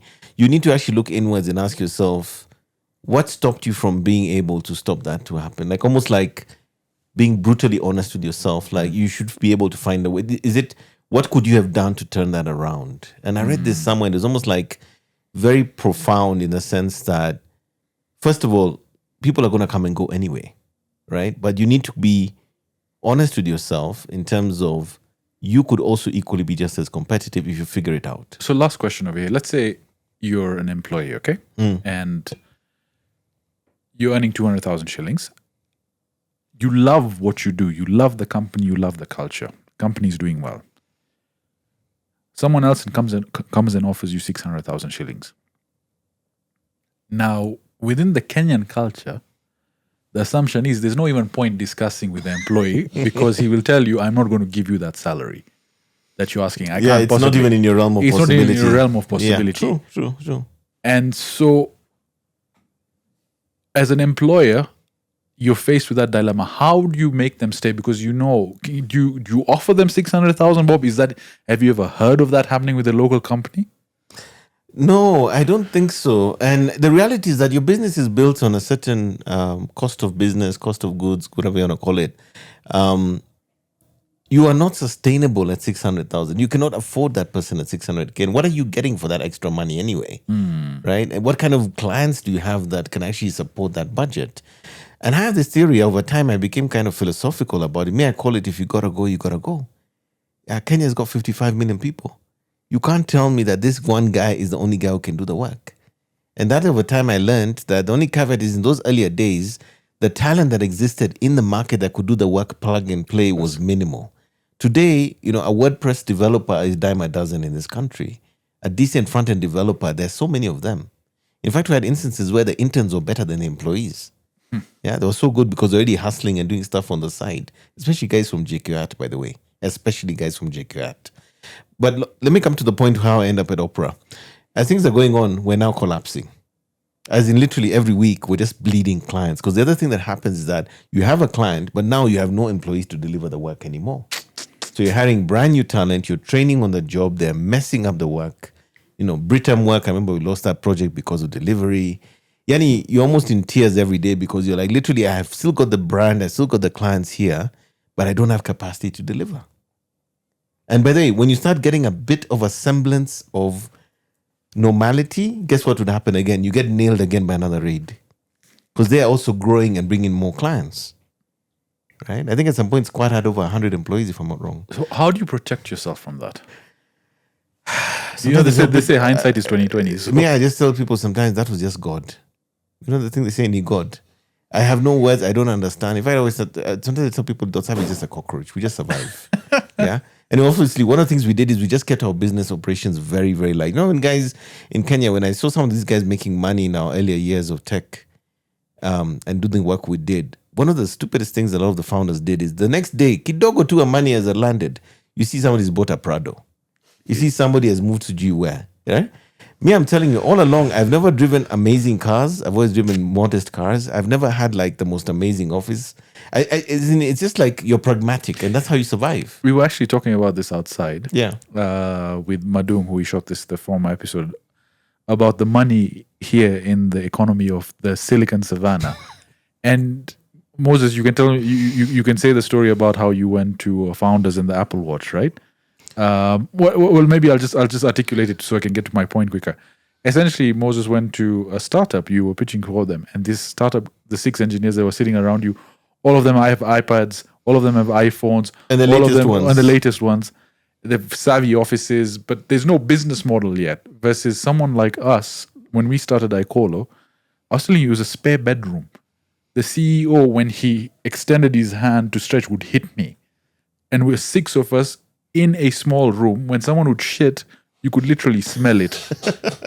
And we went 5-6 years before we actually moved out of that place to get proper offices. Yeah.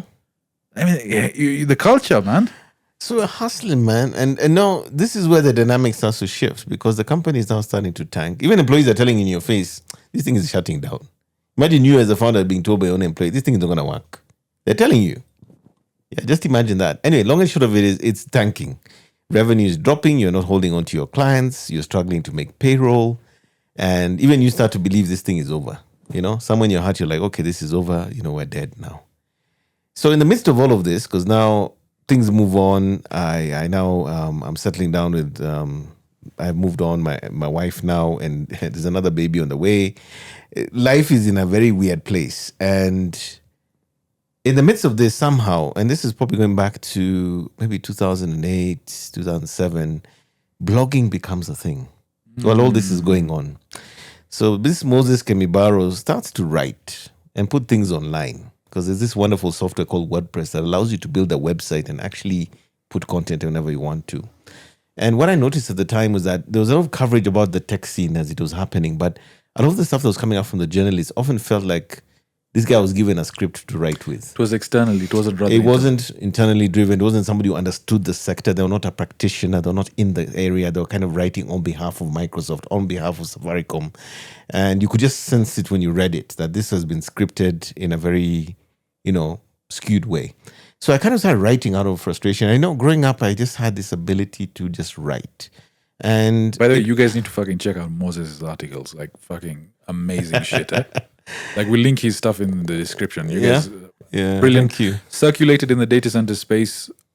Please check it out. So I'm writing, and I think for me, writing became like a therapy, right? I'm looking at things. I'm going through this collapse of my business, and I'm like, let me just be writing stuff. So I'm reading newspapers. I'm seeing stuff happening on the ground. The iHub is coming.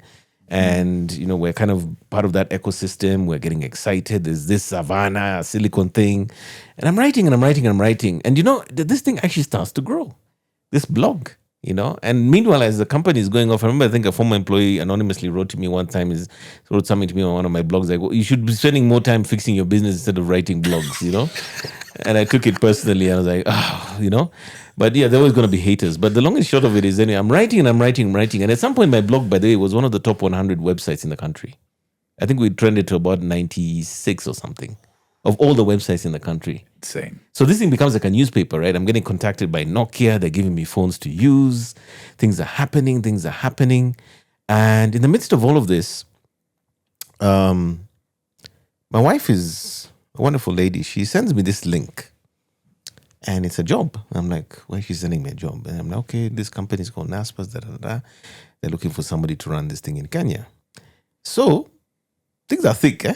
Things are seriously thick in the company. Are you making any money from the blog? Money is coming, but I don't even think I'm taking a full payroll. From the blog. No, I think the other one-offs maybe. No, I think at that time I'm just doing passion, but I'm just doing this a passion project. I'm just writing, I'm documenting. I remember I'd sit in the iHub when there was an event, and on my little MacBook, I'm there typing fast, furiously, so that I'm the first guy in Kenya to put this online. Yeah, that was the job. And there was no chat GPT. And I didn't know what was happening. This was manual. But then, for me, writing is almost like, when I write, by the way, I go to a different place, like meditation. I won't lie to you. It's actually literally a spiritual experience for me when I'm in that moment. Anyway, long and short of it is I'm doing my thing and I post. And like things are thick. And me, of course, and my co-director at that point are having differences of opinion. Things are collapsing. He's got other things to do in his family business. So, basically things are just not looking good. So she sends me this thing. I'm like, I'm going to buy. I quickly update my CV. I send. Within 15 minutes, I get a call from South Africa. It's a lady with a South African accent. Are you Moses Kemibaro? Yeah. My boss is asking me if you are the application of the blog he reads in Kenya. I'm like, what? Are you the same Moses Kemibaro? Let me call you back. So I go back to my work 10 minutes later and I call.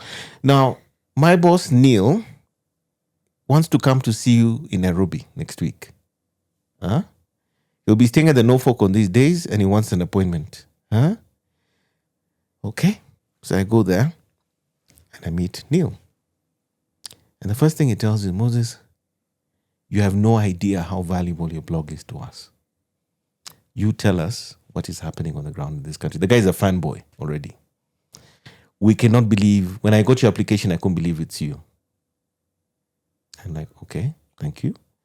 Okay, so this is not really an interview. What will it take to get you in our company? Jesus. And this is where I tell people about content and putting things out to the world. Intellectual things, not you posturing at the beach and showing how you're doing shere. Yeah. Talk about meaningful things. Talk about things that are important, because that's what I was doing. Labor of love. When I'm broke, when things are not working, I'll just write. And then this guy basically just tells me, how much do you want to make? What's your number? Whoa. And this time, remember, you're kind of like in a depressed state. So even the number I think I put up, I think I discovered later he was shocked I took so little. It was a big number, but apparently it could have been higher because they didn't see an employee. They saw an asset. They're like, if this guy is working in our engine, imagine. We can bleep that number, but can you tell us what it was? It was something like, it was modest. I think it was the take home, I think eventually at that time. And remember, it was that time. I think it was something like, was it 350? Yeah, you're underselling yourself. And later on, I discovered they actually had a budget of something like $1 million. Can we put that in, or do you want us to bleep it?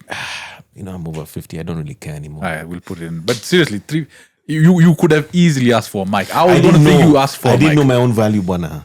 I didn't know. And this is an international company. This is another thing I discovered. This is the thing that even Farid mentioned to you. This thing of local companies paying you a Kenyan grade salary because you are Kenyan or you're Kenyan based. Bullshit. When I moved to the other companies, the internationals like Opera and all, my friend, things changed. The numbers I was being given, you don't even want to know. Let me get to those stories now. So I joined these guys, and what it did for me is probably the most profound thing. I, for the first time, realized my company is not me. And me and my company are two separate things. Because now I didn't have a choice. And now I have a day job. I have to report. I have employees. I have to hire a team. And we're now building Kenya's first serious classifieds business, which was Dealfish. Dealfish, which became OLX. OLX, which became Jiji. Yeah. I'm the one who started that. What? Hamjui. By the way, you're shaking. Do you want to do susu? He's in awe. No, as you say, usiniangalia hivi. I'm the guy who built it. Seriously? Yes. What became OLX, I started. Don't ever tell me. You see my quality of guests. Remember, Sajid threatened we're sending resignation. Do you need people for your podcast? So let me just say that we get to this thing and he says, okay, here's the business plan. You're going to be in charge of East Africa, Kenya, Uganda, Tanzania. We're building the biggest classifieds platform in East Africa. No one's done it before. We have the budget. We have the plan. You're going to run it. Now, remember, NASPERS, or what we're calling MIH East Africa, is part of the same company that owns so many businesses, including the business in China called Tencent.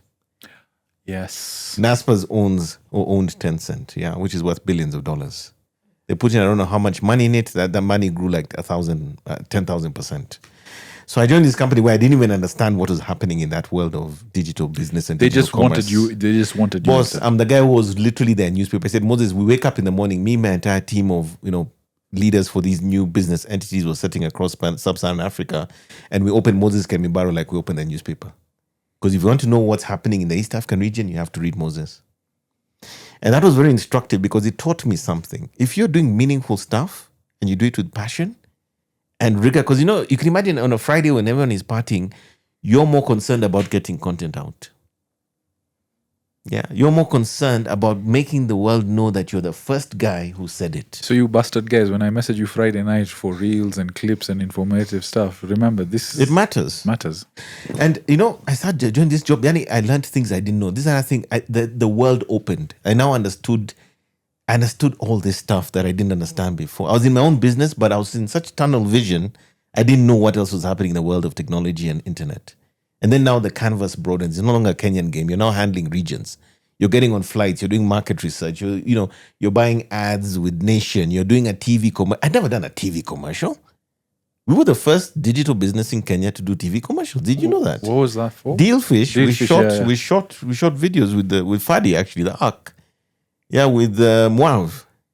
Yeah, they did our TV commercials. And you had never done so. Yeah, we started buying ads in the Nation. I remember working with a performance marketing agency out of South Africa called Traffic Brand.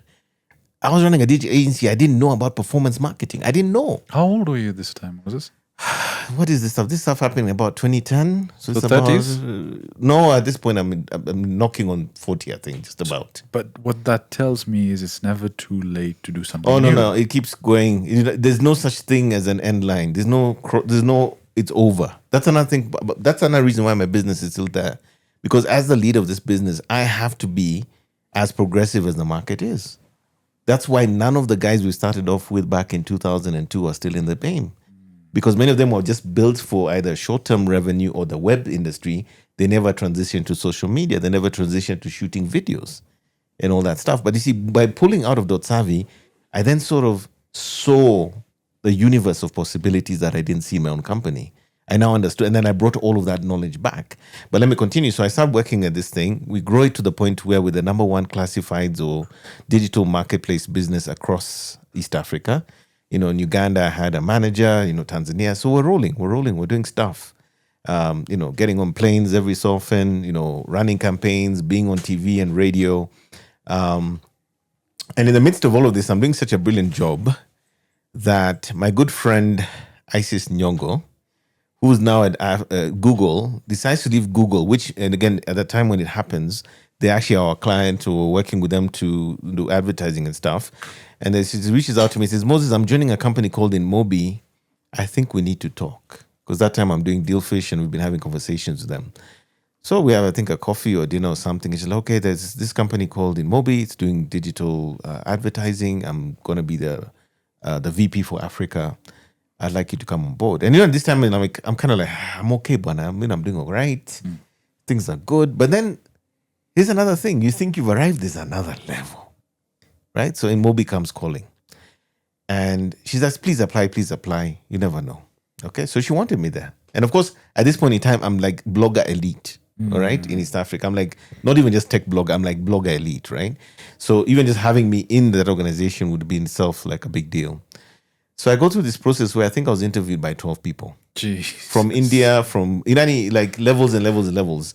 And then as you're interviewing these people, you kind of check them out on LinkedIn. They're all like ex-Harvard, ex-MIT, ex-Stanford, of course, the guys from India, the Indian Institute of Technology. These guys are all like brainiacs. These guys are all like top of the line. And I go through this ridiculously rigorous interview process because it's a startup, but they have some funding. And by the time I joined, I think they've gotten $200 million from SoftBank, which again was a big number back in the day to grow this business from India to become global in the advertising space. And I apply and I get the job. Apparently it was quite competitive. And, I joined InMobi. So I report in India, in Bangalore, at the beginning of 2012. All right. And now I leave Dealfish and all this stuff behind. A very tough transition because we were actually doing so well. We were making such great progress. But now it moves from East Africa to Africa. So now you have a more... Yeah, I'm going to handle North Africa, West Africa, East Africa. So a broader look at... Except South Africa. So that's all my canvas, right? So it's a bigger canvas. And then again, you go to another level of understanding how these things work. Responsibility is massive because now you're head of sales for Africa, right? You're on planes. I remember you be on planes, you wake up in places, you're like, where am I today? I don't even know where I am. You're waking up, you're hearing funny sounds, you don't know where you are. Sometimes I suspect that Isis wanted me there because she was already doing so much traveling. She wanted to kind of split the load. So I got in sales and immediately hit the ground running from Bangalore. And when I remember I went to Bangalore, it was crazy, or Bengaluru as they call it today, because you land and you're like, oh, hi, Moses, where are you from? Yeah, whatever. Where were you before? I was at Microsoft. Oh, where were you? I was at Google. Oh, where were you? I was at Nokia. Oh, where were you? I was at, HP. And then you're sitting there and like everyone is ex-Stanford, ex-Harvard, ex-everything. And you're like, how the heck did I find my way here? Right? As in, literally at some point, like, talk about imposter syndrome. You literally like, I think they're going to find me out one of these days that I'm fake, But you get in and you do your work. I mean, man, I worked, but the money was decent. Oh, you know the sexiest thing about that job? I asked for an onboarding, what do they call it? Bonus. A joining bonus. A good number. Because I told them, look, the worst thing about hiring somebody in that position that I was in at that point. Moses, you tell us the number, man. Akuna kitu, sisemi. Okay, we'll bleep it. We'll bleep it. This one will bleep. No, it's in the millions. Okay, but the point is... Okay, so that's enough for us. Yeah, so you land and the money's good. And that's another thing, but when you get into kind of a job like that, let me just be honest with you. The side hustle doesn't even compute, right? You are paid enough to focus. You don't need to be thinking about, I need this, I need that, because your paycheck takes care of everything and more, right? That was also quite instructive. But the long and short... So did the blog post die then, Kidogo? I was still blogging. In fact, when I went to India and all that, I remember grabbing, I think, one of my colleagues there. We did a podcast. I tried to get the CEO. I was still creating content. But clearly the cadence went down quite a bit. I didn't have the time. Because now you're doing meetings, man. You're flying to Lagos. You got 2 weeks in Lagos. You've got to hit the ground. You've got to do like 5 meetings a day. Yeah. Even if you had a late night and you're entertaining, you still have to wake up at 5 and still do meetings because also it's a global business. When they say on Sunday at this time, all HODs need to be on this virtual. They mean it. On Skype. Remember Skype? Yeah. You show up. If it's 3 a.m. in Kenya, too bad. You show up. You're now a leader, a global leader in a business. You don't start saying things of, oh, it's late for me. Yeah. They're paying you serious bucks.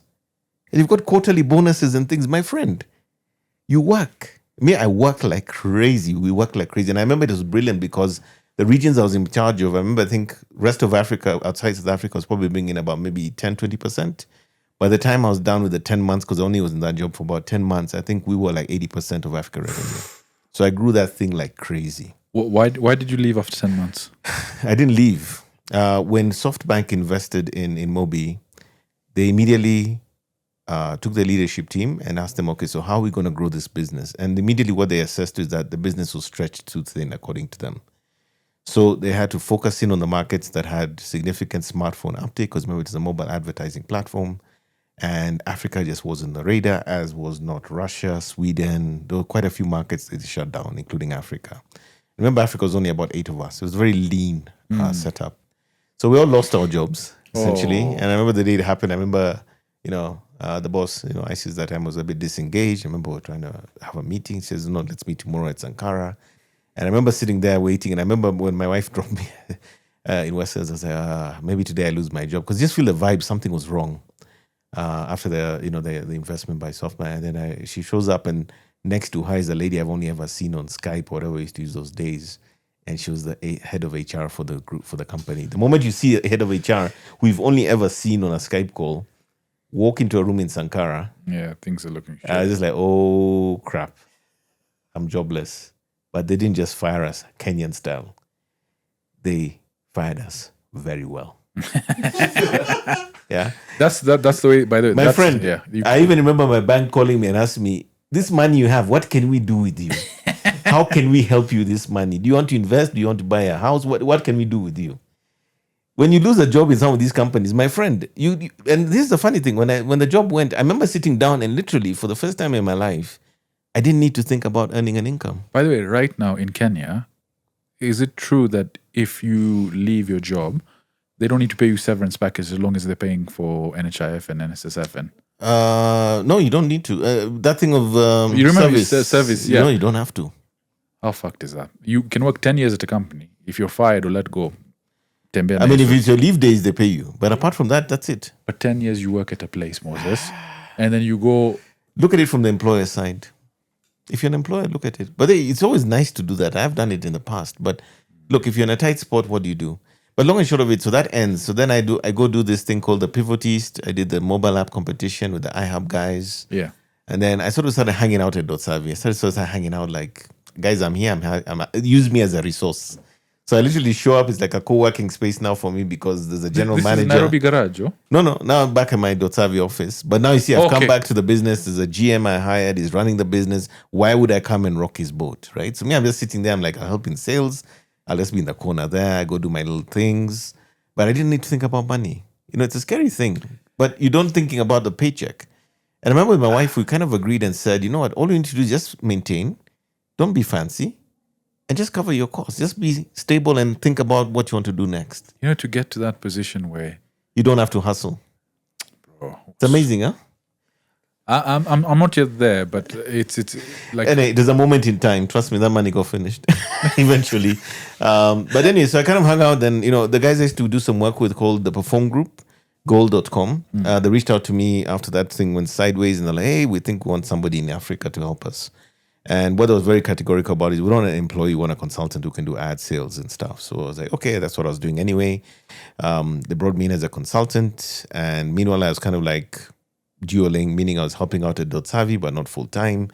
And then I had this thing I was doing. And yeah, I started selling advertising again for gold.com, brought in people like Coca-Cola, brought in Safaricom, etc., grew it to a very nice number. And then also started selling the betting guys. That's when Sport Besa started coming into the market. So I remember looking for them on Mombasa Road, showed up at the office, and I remember it was this weird office because there were guys smoking cigarettes. These guys looked like gangsters. The ladies there would looked like they were not in professional jobs. And I mean, this is a bit of a messy situation. And as you know, they come from the betting industry. That's another story. But I went there and I told them, look, I have this site that's the biggest thing in football. You guys are selling football things, so let's do something. And the betting guys became a huge part of my revenue. And that went on for quite a few years. And meanwhile, I started getting more and more involved in Dotsavi, really go back into the things. And then thereafter, again, the moment with gold.com came to an end. And then I got referred by one of my former colleagues from my time at InMobi to Opera. And they reached out and they said, look, we need somebody to do ad sales on the ground. And I took the job. The money was good. And almost immediately regretted it. why? Man, this podcast, is really going to go out. Am I going to say this? It was challenging in a way that I never anticipated. Not from the sales perspective, but when they say this thing about, for lack of a better word, what the heck? Toxic leadership, toxic environment. At least in the role I was in, that was very apparent.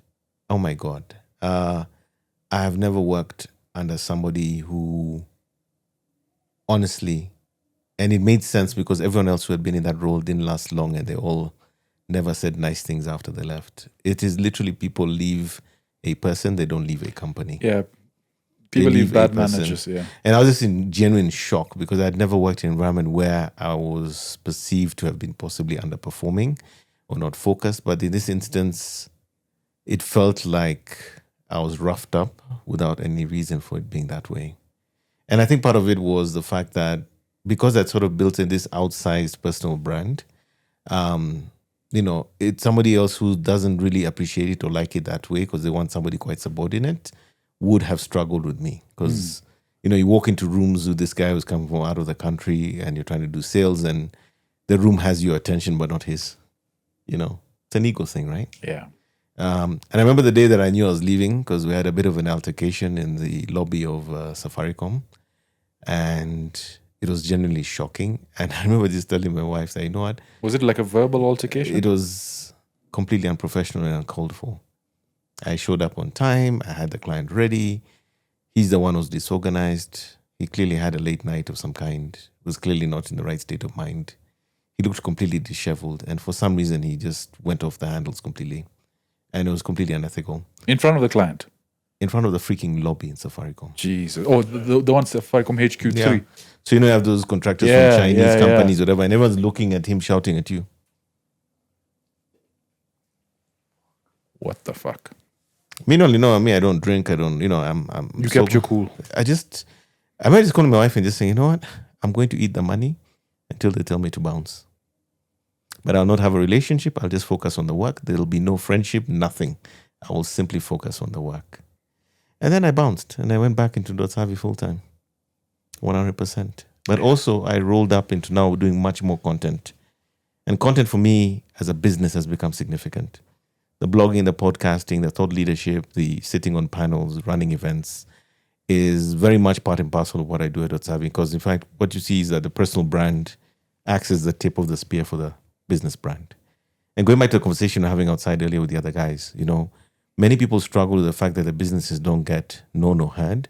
But if you have a fairly good profile as an individual in terms of digital spaces like I've managed to cultivate, then it's very easy to translate that into clients on the business side. So maybe I could ask you guidance, Moses, because with the YouTube, with Coffee Pump, we're not really making any money. Yeah. How do I monetize it? What do I need to do? I mean, we're launching our coffee brand soon. Okay. But that's just one part of it. How do we get to a place where it can sustain the salaries of these guys? Because I'm paying them out of my pocket for my day job. I understand. So for me, the way it worked, I kind of lucked into it, if I can put it that way, because, even when I started working in the early days of my blogging with people like Samsung and all, they never actually gave me cash. They'd give me a device and I take it and I review it. I don't know when I actually got my first client that actually wanted me to pay content. It might have been Nokia. But initially, just gadgets, reviews, freebies, a flight to South Africa, to Johannesburg, to a Samsung event. There was no real earnings as such. But what I found over time is I remember like how I engaged with Samsung the very first time. And I think this will kind of make sense to you. It's because they read something I did on my blog.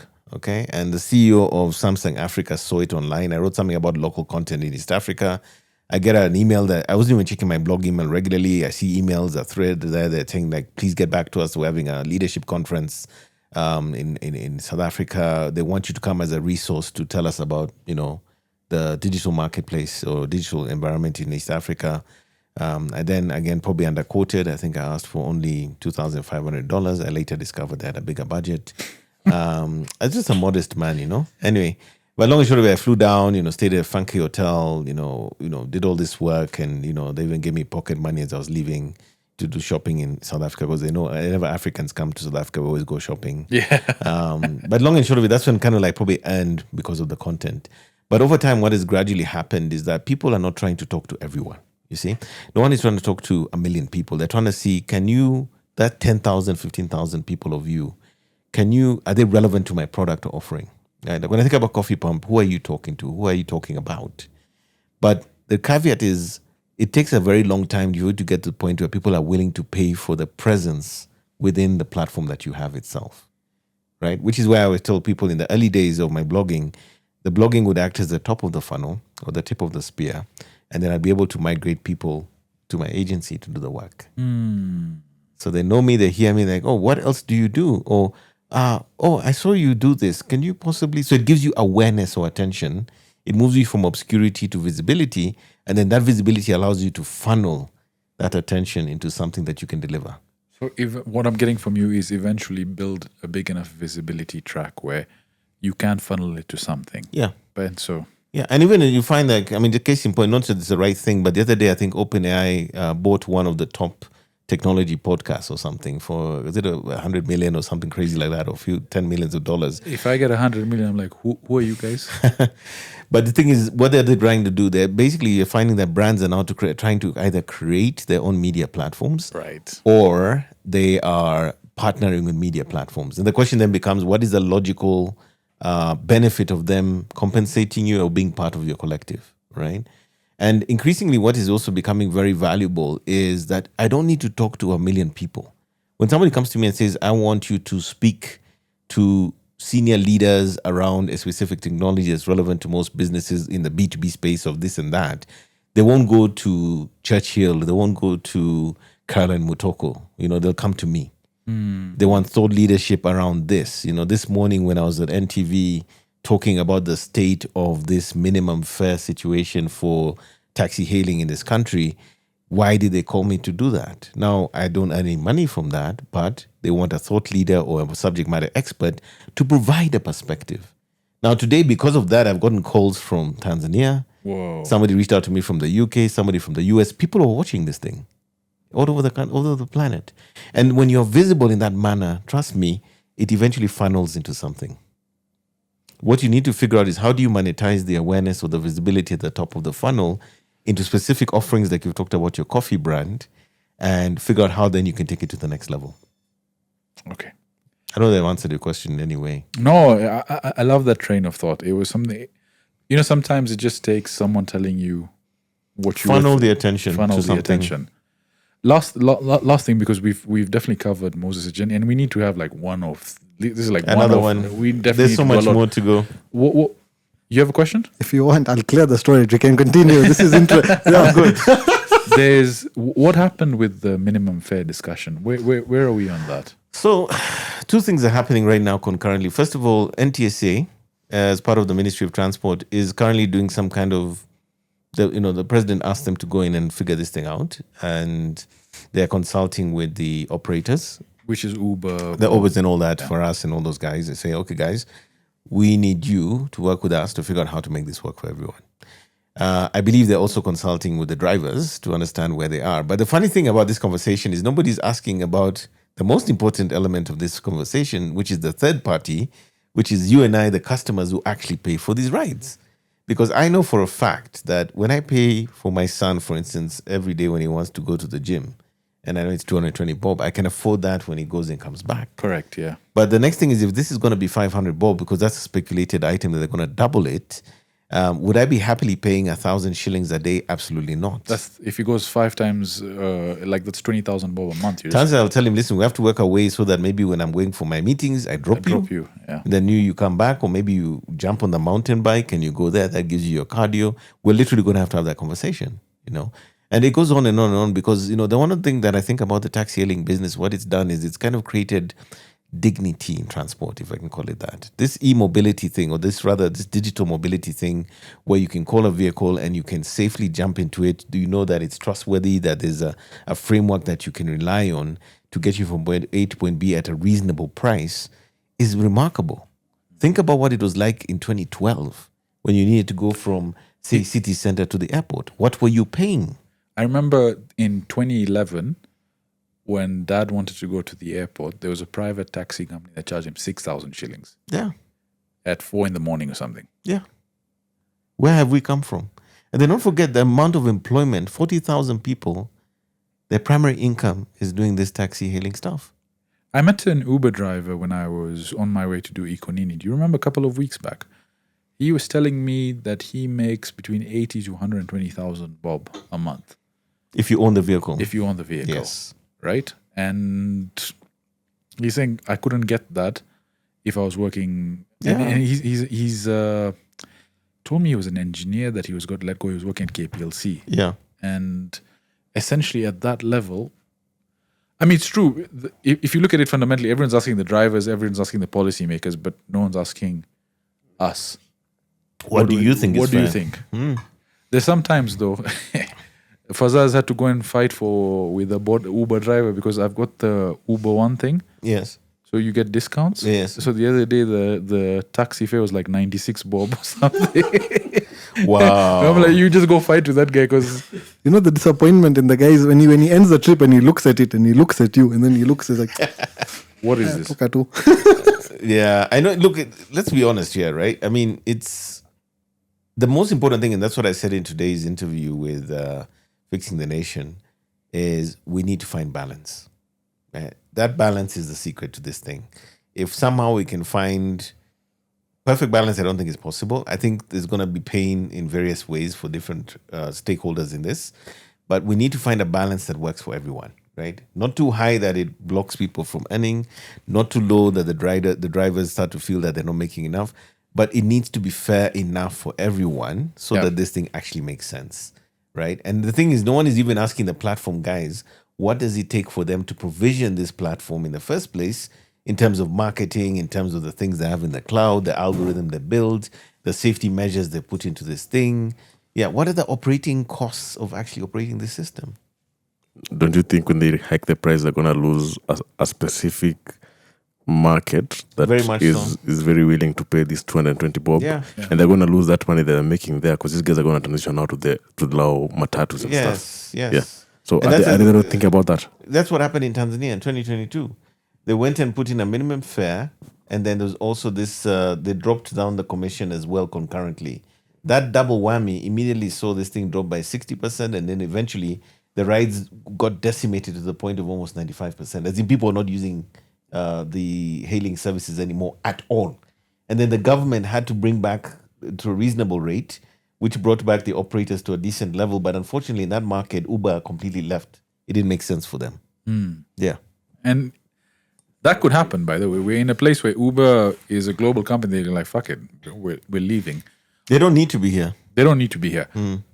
Moses, on that, before I let you go, on that same train of thought with this technology and what's happening, is there anything you're looking at right now that's interesting? I know you posted something recently about insurance, with Britain making it more accessible through APIs. Yes, embedded insurance and stuff like this. Yeah, yes. I mean, just something that's going on that... Well, I mean, for me right now, I mean, almost 4 years in, I mean, we have to talk about the AI moment. And I'm not talking about the hype of AI. I'm talking about practical AI. I'm working like now with some companies on the ground that are doing actual stuff, not the Silicon Valley or Silicon Savannah hype, real stuff. And I think people are really underestimating the implications of AI going forward, right? I've literally made myself a savant of all things AI. I use it every day. I use it across my content creation. I do it in my work. My friends, if you do not go at this thing hard, you are going to be a massive casualty. That's what I'm going to say. Okay. The way that this thing is evolving, the way it's going, and what I'm seeing it do, because I do a lot of training and thought leadership around the AI stuff, but very much so around the local context in terms of how it's practical. People don't know what's coming. People can't see it yet, and that's the scary part. Business leaders don't understand how significant this is. If I told you how much money I've made in my company literally because of using AI tools, to get proposals done, to create efficiencies, to do... It's insane to imagine anyone would go back to a world without using AI at that level. Yeah. What's your preferred AI model right now? Right now, I'm a huge fan of everything to do with cloud. Cloud co-work, cloud design, also the Gemini models, Stitch, AI Studio.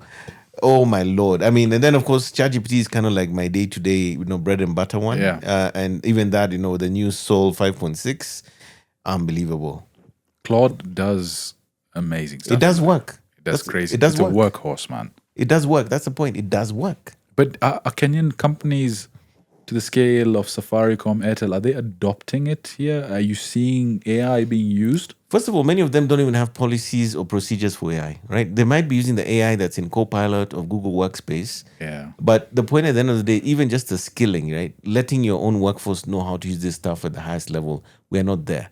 Are there agentic workflows in most of these organizations? They're not. They're not, yeah. And many people are looking at it from a distance 4 years later and saying, it's interesting. We don't know what it is. We are trying to see what it is. Dude, if you haven't figured it out by now, that this is transformational, then you're in trouble. I agree. Yeah, so that's what I would say. I have questions. Please ask. Do we have time? We have time. So, okay. On the AI front, this is a question. Like, I've Googled and I've done my own research, but I need your point of view. So with the rising cost of NAND because of data centers, right? We've got to this point where every piece of NAND is going to data centers to build AI models, to build LLMs. Yes. But because it's raising the price of NAND for consumers, you get to a point where if you look at like the next iPhone that's coming, Apple showed a lot of their Siri AI stuff. The newest iPhone, unless you get the Pro Max will not have any of that because they've had to drop down the RAM from 12 gigs to 9 gigs. And if you look at even the next MacBooks that are coming, price is going to go up. Yeah. Soldered memory, you have no upgrade. So you have all this money being invested into AI, but for you to actually use it, is either unaffordable or cost so much that it doesn't make sense for most people. What do you think about that? Well, the alternatives, right? We have the Chinese models, the open weight models, DeepSeek, Kimi K3 that came out last week that apparently is as performative. We have options, right? You don't have to use cloud. I've been using cloud. I went from the $20, I'm now at the $100. And the way things are going, I think I'm going to get to the $250 one because you know what? It is doing work. Is it just you using it or you've put other people on it as well in the company? I'm now actually onboarding people on my team now. Yeah, at least one guy is on the $20 and looks like we're going to have employees on the team getting into it. But because for us, it's a force multiplier. Yeah, or call it a work multiplier. Individuals are now doing the work of 5 to 10 people. Is there a way, like let's say for your podcast, you're using it and your anything to do with social media? I use it for everything. So how with the podcast, for example? I mean, how can I use it? editing, I use the AI tools in CapCut to do my snippets. Right. I transcribe every podcast using my Otter. Otter transcribes. Otter transcribe. Yeah, Otter, OTTER. Right, just mark that down. I'll check that Yeah, out. so basically whenever I get my audio stream, I take the stream from that audio, I put it into Otter. It gives you the transcript. It gives me the transcript, which then allows me to manipulate that content. I use Canva to do my stuff, to create my creative thumbnails and stuff. And I have to be honest with you, for me, it's almost like a craft, right? I mean, I know I can get, a developer or a designer to do some of these things for me, but I just love doing it myself anyway, right? Plus now with AI, once you automate it and it knows you, it learns from you, it improves based on that. Do you know the crazy thing I tell AI? Because I've got, 18 years of blogs. Yeah. I'm able to tell AI, when you create my content, go back to my blog, 10 years worth of content, and make sure that the style, tone, voice, and tenor of the content you're going to write adheres to how I do it. Do you abuse your AI? No, I'm always polite. Such as building Terminators. You see the way he talks to this thing. Yeah? The way he talks to all of them. My God. Like if they become sentient and they come, at night this thing is going to kill him. Although the other day I had an incident with what's it, this new OpenAI one, this Soul whatever. I gave very clear instructions. It tells me I'm working on it. I come back 2 hours later. Are you ready? No, I'm still working on it. It was literally lying to me. It was not generating anything. I was actually genuinely shocked. I was even like, are you serious? And it's like, yes, I'm working on it. I'm coming back. I come back 2 hours. Where's my output? I don't know what that story was. Maybe they're having a glitch in the system, but that was kind of surprising. Those things piss me off. Another question. Same in the AI and the bubble, so to speak, bubble. Since you're also in tech and you know hardware, with, let's say the bubble pops with memory, NAND, NVIDIA, everything happens. How long do you think, or what are the repercussions that will happen before things either come back to normalcy or things at least change? Because if you look at like SSDs today, a terabyte less than a year ago was $80, $70 if you're lucky. Now if you look at terabyte, no less than $190. Jesus. There's no way to get storage. There's no way to get RAM. Like and this is a very real problem for you, right? I build PCs. I'm building someone a PC right now. DDR5, 32 gig of RAM is almost $500. I bought 3 or 4 kits for that much like a year ago.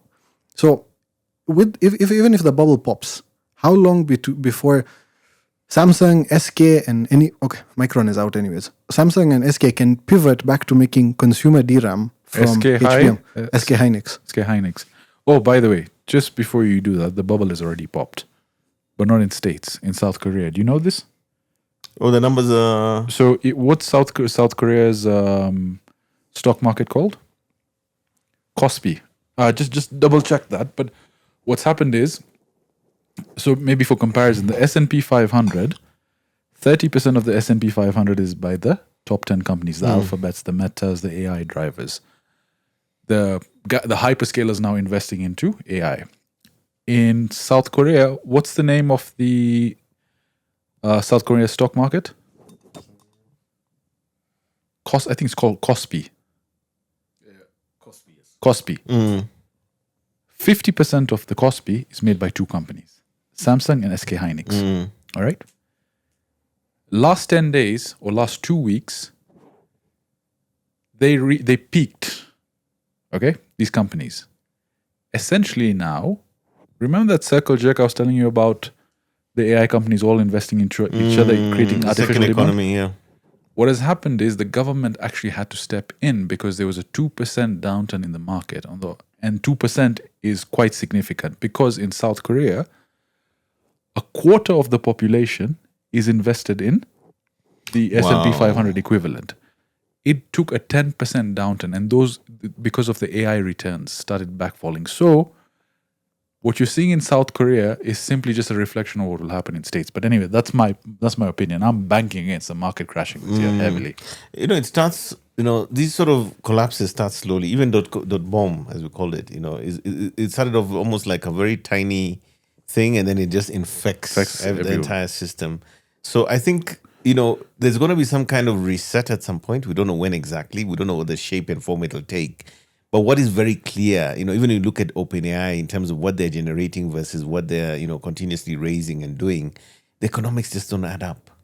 And remember, these businesses, if they collapse, by extension, even NVIDIA is in trouble, right? Because NVIDIA's valuation is based on the returns of these.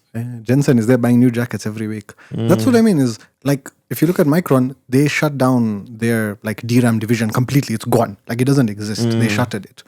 So if this were to happen, how fucked are DRAM manufacturers? Because Samsung and SK are selling on credit. Essentially, yeah. And AI companies have no returns. Like there was this post I saw. If you use OpenAI or Claude's $100 or $250 subscription and you actually utilize it, you cost them 6 or 7 times as much. No, actually, so I think if you use the $100 one, it's like $5,000 worth of capacity that you're actually using at that price. It doesn't make sense. At some point, someone has to get a rail. And like you said, AI is here to stay. Like it's not we're going to want it. But I think it comes to the same, like the Uber thing is at what cost? If they start charging you per request, are you still going to use it? Yeah. Like I don't know. But you know what the thing is? Funny enough, equilibrium always finds itself eventually. Even Amazon, which was a product of the first era of the internet, eventually became this monster of a company, right? Not everyone's going to survive. Most of them are going to fail. But there will be the ones that become viable. When I look at Anthropic, it's showing all the signs of one of the ones that's going to survive. As for the rest, I don't know. It's actually the first hyperscaler that pulls away from AI investment that will probably survive. I'm hoping Meta will be the one to say, all right, enough of an AI investment. Because last year they spent $230-something billion on AI. AI infrastructure. You know what it is this year? What? $750 billion. And Meta. No, all of them, the top companies. And the revenue is linear. It's not extended to that scale. So, like with all things, and we've said this several times on the podcast, like the Gilded Age, the overinvestment in trains, the overinvestment in automotive, the overinvestment in the dot-com bubble and fiber, and now in AI. Yeah.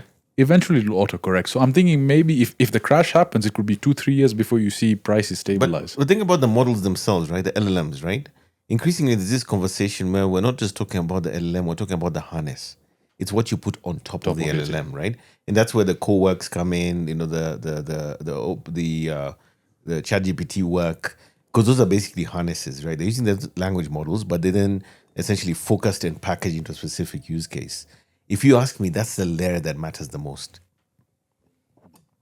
Also, with the Samsung and SK dip, I think it's because they're getting class actioned in the States.